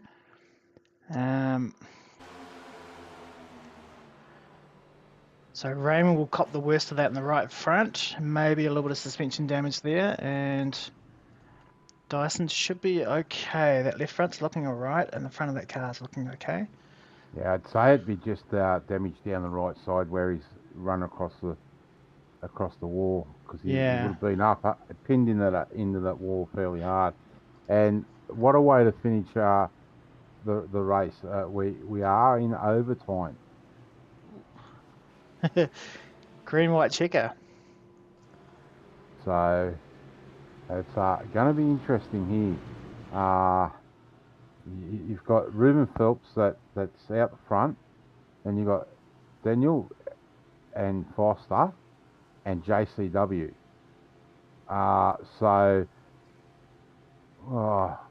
Does Phelps move out of the road and let Foster have the run? Phelps should be going for the win. I think so. I know he's missed around and he's not been in the best spot for the chase, but a win is a win. Win's a win, yeah. I don't think he's got a win in the Cup Series. I'm not sure, but if he can get a win in the Cup Series, that'd be great. But yeah, so it will be a green white checker finish, I think. Is it 3 laps to go? Yep. I'm going to click over. So what that means is we're going to have a 2-lap run to the end, and the first caution ends it. So either the first caution or 1 lap to go. If there's a caution after 1 lap to go, it ends it. Wow. It doesn't really matter with this because we only do 1 green white checker. Yeah, so basically you get the green flag and the white flag. The green flag. Next lap is the white. I can't remember. Yeah, so you get the green flag to go racing. The next lap you get the white flag for the last lap, and then you finish. So it's a 2-lap shootout. If there's a caution that comes out in that time, that will end the race, and the field will be that's where they finish. So if we thought they were being aggressive before, now they're going to be really aggressive because this race could end with a caution at any moment once it goes back green, and you want to make sure you're up in a good position. But you don't want to be the cause of the caution or in it. No, that's I'm just trying to work out here. Has Ed led a lap tonight? Yeah, he was leading early on. Yep, so he's got bonus points there. I'm just trying to do a quick arithmetic in my Oh, head. don't worry about it. It's too much to work out. You don't know who's done the most laps and Yeah, who's led the most laps. So yeah, it's not worth trying to worry about, unfortunately. But it's close. yes, and I think it will come down to the wire because we go back to a couple of tracks that I know Ed likes later on in the chase in the last 4 weeks. But we will go green this time by. See if our Lights blimp are out operators on. lights are out. See if our blimp operators moved it to a good place. Seems to be more centralised over the track this time round.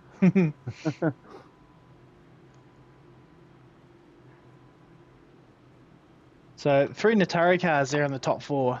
They need to work out a way to work together. One of those cars has got to take out the win, and they've got to work out how to get it done. They've got 3 of them there. A good chance. But even still, Matt, I would not count out that blue car and that purple car No, on the yeah, inside yep. line. You got 2 Mitch Motorsport cars lined up, and even on the outside, you got Darren Lobb and Andrew Dyson lined up on the outside as well. And Dave Douglas Hey, has got Douglas. a lap back because he was the lucky dog on the last one. So there you go. So Dave Douglas was a lap down a while ago, and now he's up into 6th. So that just shows that you just keep going, you keep fighting, and you never know, you might get lucky and get back up on there and be a contender.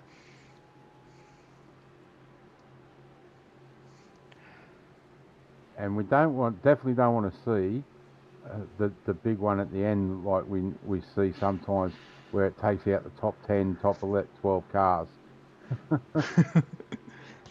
But it's quite possible because, as you said, mate, we are going to be Yep, aggressive racing. it's go time now. Don't leave anything back. Here they come. Ruben's controlling the field to the restart zone.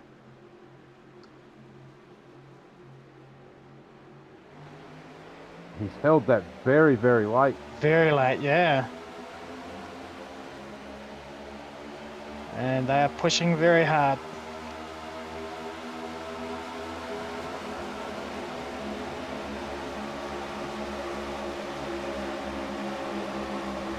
The outside lines. Yeah, that outside line is definitely working on those sparks. Oh, zigzagging around. Lobb's going to get the run past Douglas. Oh, there we go. Mickelmore's down on the inside. Still green. Still green. This is not what Ed wanted. No. And, Jones throws a little bit of a block there, trying to get in front. Out the front, header shot, and JCW pulling away. Look at Foster's got a bit of a run. He's trying to get up on the back there of his teammates. Oh, we got a big wreck in the background. Wrecked. And that's the caution. That'll be the race. That will be a Natari 1, 2, 3. That will be Daniel Hedershot in first, JCW in second, and Edward Foster in third.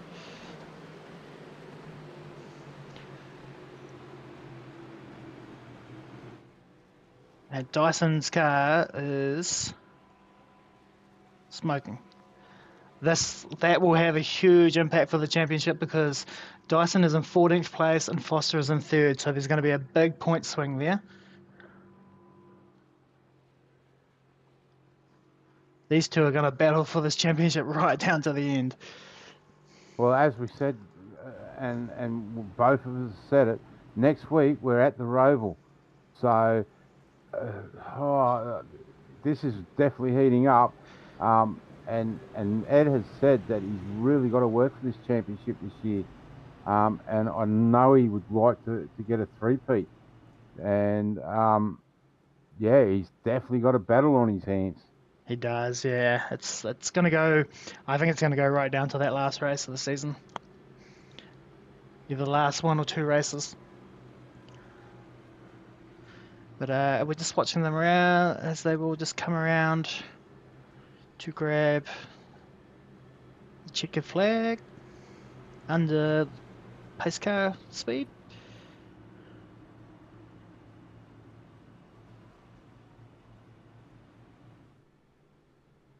So I I think just heard in the background. I think Ruben said that was his first top 5 finish for the season.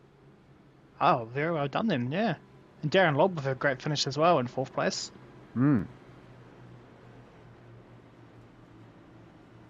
So we've seen a number of teams do. I think we've just seen DPR do a couple of 1-2-3s.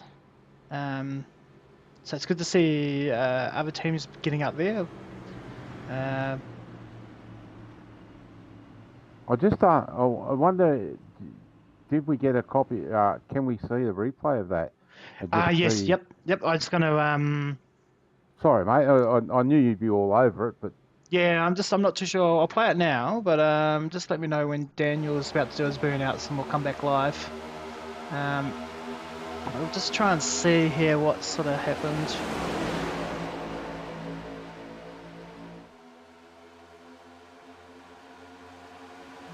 I'll just see if we can fast forward to it. Pretty sure it happened around about the Ryan Jones-ish area.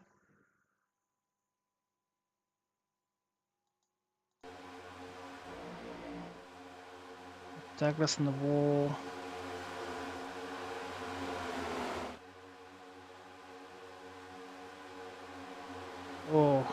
oh, was it Lockie that got into the back of him? It looks like Lachlan might have got tagged there or got a little bit loose. Let's have a look here. He might have just got loose and come up. Or he might have just tried to get into the gap and he's not been clear. So he's probably tried to come up and fill that gap between Dyson and Douglas there, but he's just not had enough room and it's just turned. Dyson and Jones, unfortunately, gets caught up in it as well. And Martin gets a piece of it. Oh, and Jones's car is totaled. Wheels flying off it. Jump back live, mate. So I'll jump back live and just let the winner do the victory burnouts.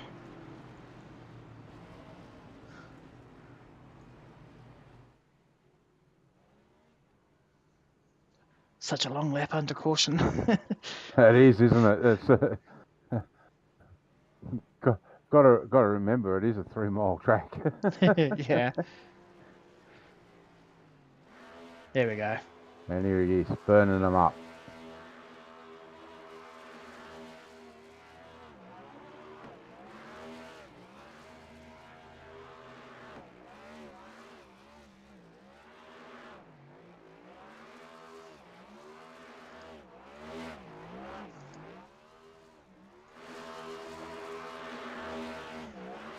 Poor Sale, slightly used. Set of good new tyres. It's 2 nights in a row. We've seen pretty good burnouts from the victors, so yep. It's really good to see.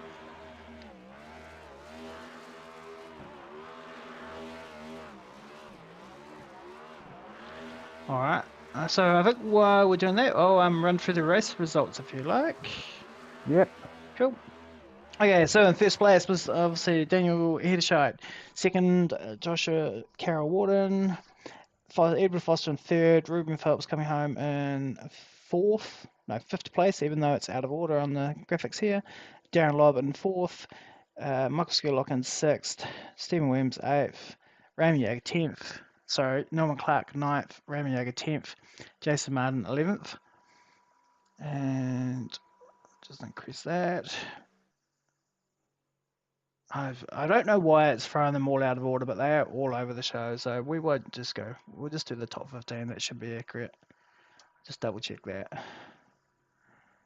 Douglas, Yeah, I'll start Douglas in 7th, Williams in 8th, Clark in 9th, Yeager in 10th, Martin in 11th, Mickelmore 12th, Dyson 13th in the end, Urquio 14th, and Patton in 15th place.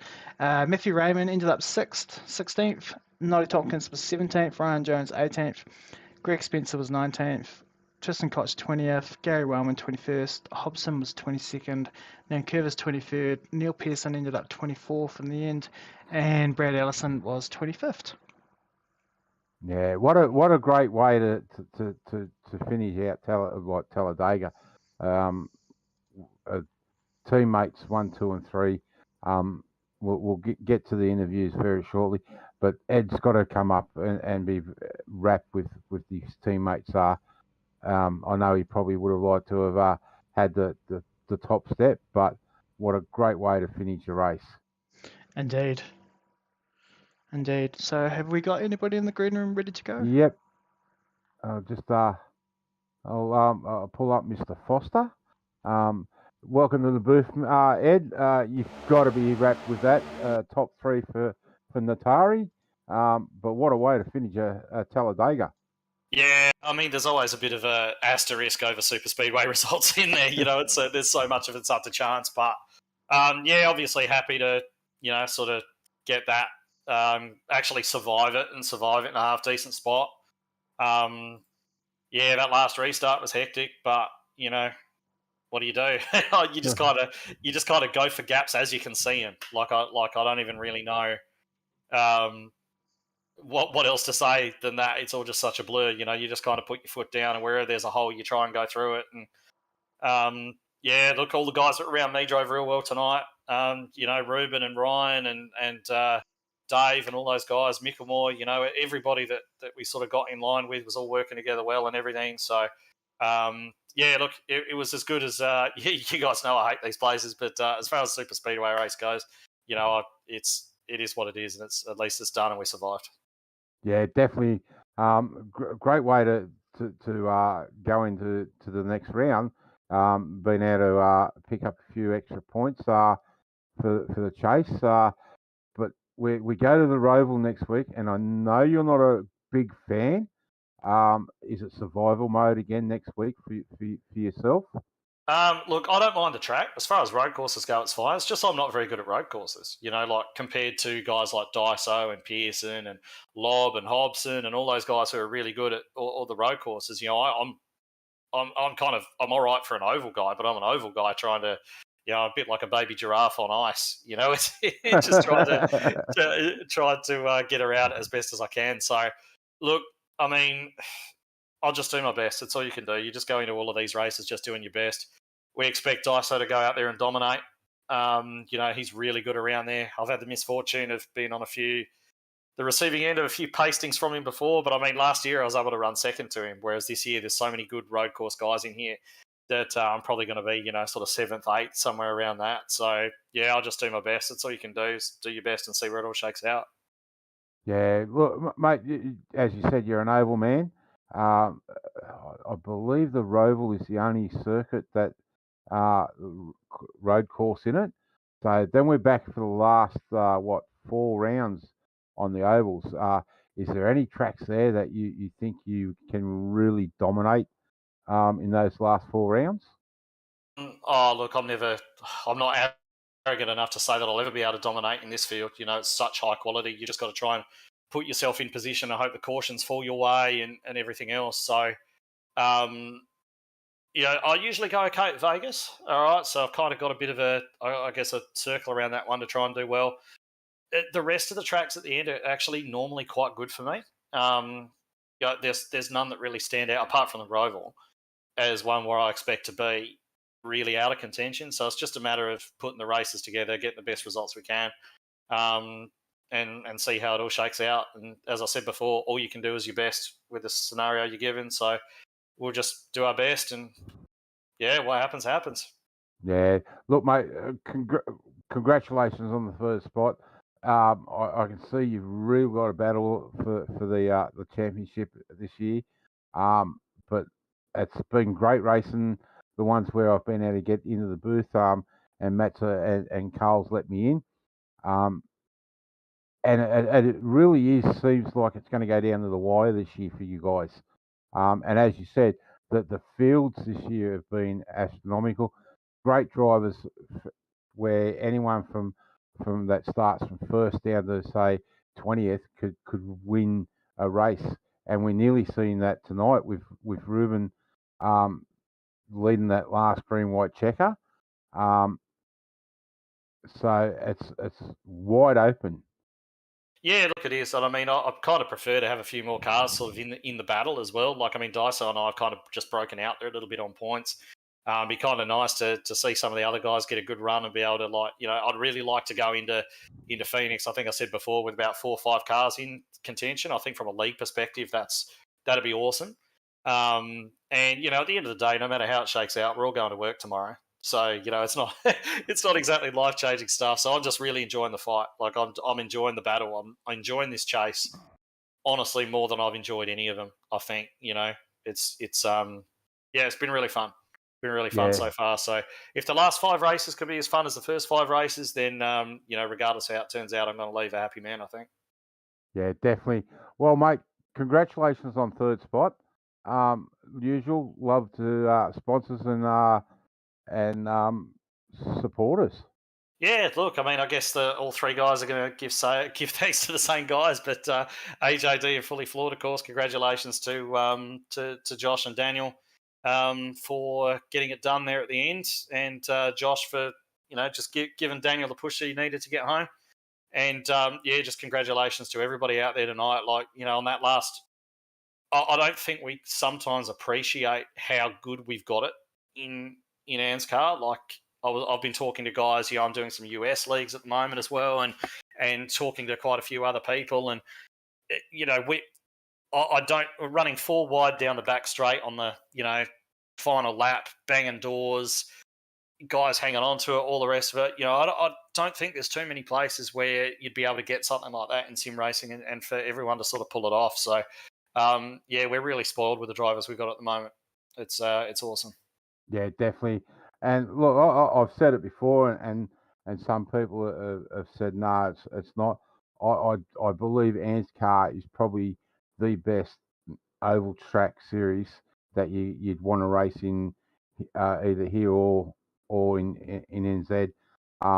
People will say, "Oh no, it's not," but you can see from the quality tonight, as you said, 4 wide down the back straight on a green white, banging doors, and it was just an unfortunate accident, slip up that caused that last wreck.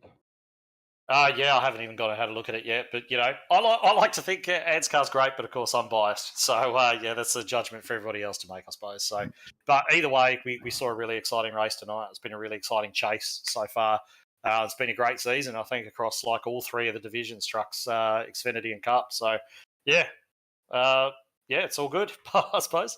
Yeah. Well, thanks, mate. Congratulations on third place tonight, and congratulations on getting an Atari top 3.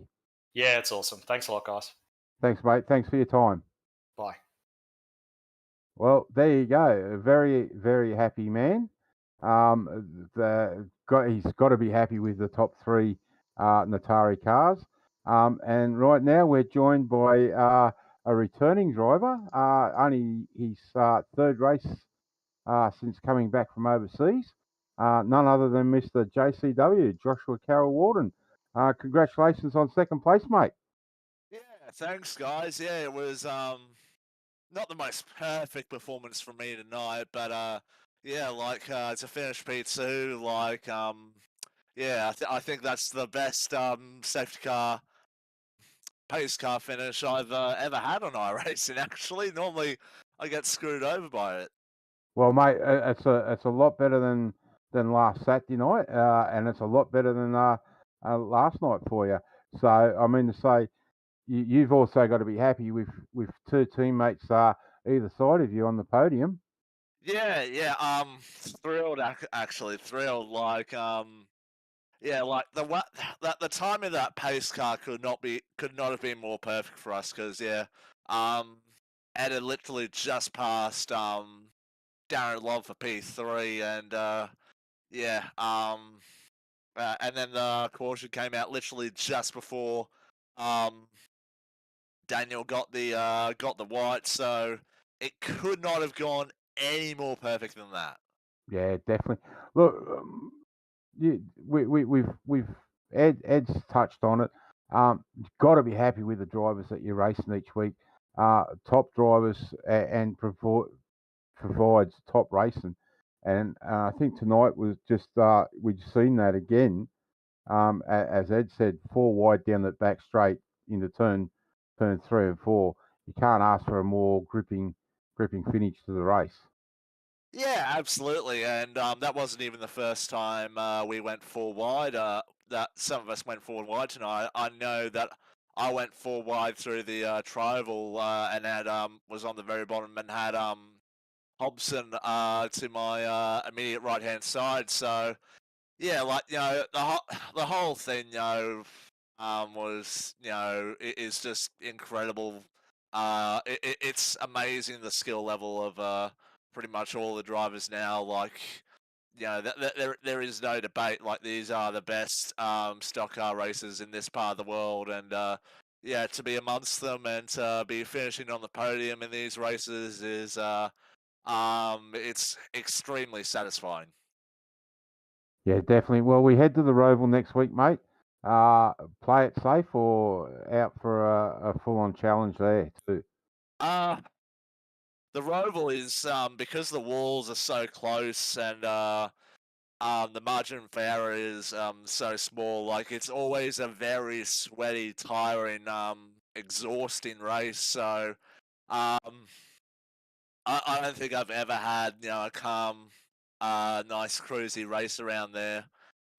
So yeah, like I don't really know how to answer that question. Really, like I guess I'll just be trying to do my best, but yeah, it's like even though it's only going to be about 35 odd laps or something like that, it's going to be it's going to feel like an endurance race.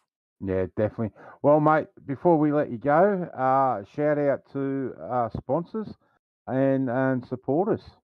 Yeah, shout out to AJD Australia and Fully Ford Limited for allowing us to continue performing at at the level we are, and we really appreciate their support. And yeah, shout out to Daniel for getting the win tonight.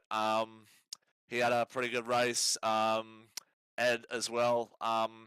He was definitely under the pressure and feeling the nerves about a super speedway race tonight, but finishing on the podium, that's a great result for him. And yeah, another great night as well for Norman, who got stuck into it and yeah, finished P9 in the end. And yeah, he's very chuffed with the results. So yeah, shout out to all the guys. Shout out to you and Matt in the commentary box. Matt for the broadcast.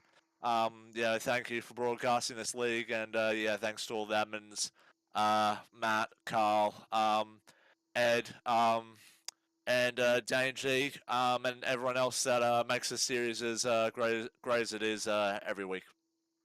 Well, mate, congratulations and thanks for your time. And let's hope we're talking to you again before the season's out. And a great return back to ANZCAR for you. Yeah, sure is. Thanks, guys. Thanks, Josh. Well, mate, one happy person there in JCW. I know he's returned the race and didn't start out the way he wanted, but he's certainly made amends tonight with a 1-2-3 from Natari. And joining us right now in the booth is the man himself that started in 6th place and put his car in the right places all night long, none other than Mr. Daniel. Well done, mate, and congratulations on 1st place. Yeah, cheers, man. I'm not going to complain with that night. That's for sure. No, it was a really good race. Managed to keep out of all the chaos there at the end, and I think I got quite lucky with that yellow because I think there was going to be a few guys having a big run on me and JC Dub. Yeah, look, there was definitely some strong guys behind you. Dave Douglas, Dyson was definitely making a run, and they had some DPR cars together. But you guys just seemed to work really well once you got together. And what's good about Natari is that you actually race each other, but it's good clean racing. Yeah, that's it. Like, I mean, we were quite lucky to manage to have 3 of us up there right at the end to sort of link up, and we was trying to work out during the last yellow what was going to happen. I mean, it was all basically guessing, but we managed to sort of come up with a plan, and yeah, got us together and went for managed to push and hold it there at the right time, I guess. Yeah, it seemed like Ruben may have missed a gear or just didn't get that he got the initial start, but it just seemed to hesitate a little bit. and that gave you and JCW a great run to get back out in front of him. And then Ed joined in and got around him, and it was home and hose for you guys. Yeah, I was actually quite surprised to see Ed pop up behind us after I was just caught a glimpse of him in the rear view mirror banging doors with Dave 4 wide, and thought, oh no, this isn't going to end too well. But he obviously survived it, and yeah, I wasn't quite sure what happened with Ruben. Like you say, he had a good restart, but dropped off a little bit. I don't know if I was trying to stay quite close to sort of suck him back with the side draft. I don't know if that had something to do with it or what. And I mean, JCW is pushing really well, so yeah, I can't ask for much more than that. Yeah, definitely, mate. Well, I think this is your second or third win for the season, and Yeah, second. yeah, it's great to see you back up here, and hopefully we can talk to you again before the season's out in the same position, stirring up trouble in the chase for everyone else. Yeah, it's definitely been a far too long between drinks. I would definitely admit that. When I was racing for wins at the start, I was doing a lot of crashing as well, so I sort of backed it off a little bit in the middle of the season just to try and regain a bit of confidence and composure and get the points raking up just to get me back into the chase, because I ended up quite a fair way out of that. And I mean, now the last couple of weeks I've struggled with the car. I'm not sure what's maybe track. I know Bristol's not a track that really suits me, but last week I thought I would have been a bit further up. But yeah, there's a few tracks that I'm liking near the end of the season. The road course is one. I know that I won't be winning that, but it'll be a good result. And I mean, I think my win this season was at Phoenix, so I'll be looking forward to that race. I think it's the final race. Yeah, definitely. Well, mate, before we let you go and we end the night, congratulations on the win, and a shout out to supporters and sponsors and guys that get behind you. Yeah, just a shout out to the Natari boys, like 1, 2, 3. That's pretty awesome. Norm, I think, was in the top 10, which is pretty good to have all four of us back and all four of us in the top 10. And the sponsors that have been around all season, Fully Floored and AJD Group. And then I'll just big shout out to my grandfather. I think he's watched just about every race this season. So, yep, just let him know that I know he's been watching, and it's good to have his support. Yeah, it definitely is, mate. Well, congratulations on another win for the season, and let's hope we are talking to you again before the season's done. Yeah, definitely. Cheers, guys. Thanks, Daniel. Thanks for your time, mate. Yeah, man, cheers. Well, Matt, there you have it. What a great way to finish Talladega. Typical end to Talladega with the overtime and then the wreck. But it's definitely going to shake up the points in the chase now with the way that finished tonight. Yeah, it certainly is. It's going to have a big impact on that those points up near the front of the field. It's be interesting to see how much it moves around. I think, yeah, maybe 9 to 10 points move around. So, yeah, but it just means that they just keep going backwards and forwards, battling each other, and no one getting a clear breakaway from each other. But they're certainly pulling away from the rest of the field. That's for sure. Yeah, definitely. Well, mate, we now move to a specialist track. Um, your money's got to be on one of the DPR cars next week. Although, there are some good guys that are oval track specialists that can run on circuits. So it's going to definitely throw another spanner in the works next week. Yeah, being a road course, it'll be the Charlotte Roval. I've just got the graphic up at the moment, 45 laps of the Charlotte Roval. I would expect to see Hobson and Dyson probably battling out for the win for that. Pearson will be up near the top 3, top 5 as well. He'll be looking to have a good run because he's had a bit of a shocking run of races so far, but he'll be looking to get a good finish there. And yeah, and there's a number of other drivers as well who will be very, very strong on the road course. Yeah, definitely. And you really got to heart goes out to Neil because he's had power outage. He's had issues with equipment, as in dropouts with his internet. So he definitely hasn't had a chase that he would have liked to have had. So I know he'll be looking to make amends for the bad way he's had the chase go for him so far this year. He will be indeed. Yeah. Yep. So coming up this week, we've got the ANZCAR Truck Series, and they are on Monday night, and they go to Bristol for 130 laps. Now that's a different type of beast to race around there at Bristol. Then Wednesday night, we tune in for the Thunder Series, and that is some great racing there, ladies and gentlemen. If you got time, definitely tune in to Performance E streaming right here on YouTube for 33 laps, and then the big boys are back out next Thursday night for a 45 lap race around the Roval too, the Charlotte Roval, for round 31 of 35 of your 24/7 sim service ANZCAR Cup. Matt, thanks for letting me back in here tonight. Ladies and gentlemen, thanks for putting up with my irritating voice. And hopefully we'll see Carl back next week. But from myself and Mr. Matt Hunter, thanks for joining us tonight, and we look forward to having your company next Wednesday night for the Thunder Series. Matt, again, thanks for having me. No worries. Thank you for coming along. And I guess that's it for tonight. What a great way to finish a Talladega race. Natari 1, 2, and 3. So they'll be cracking some champagne, I'd say. I hope you've enjoyed tonight's broadcast, and we will look forward to having you back next Wednesday night for the Thunder Series. Thanks for joining us, ladies and gentlemen.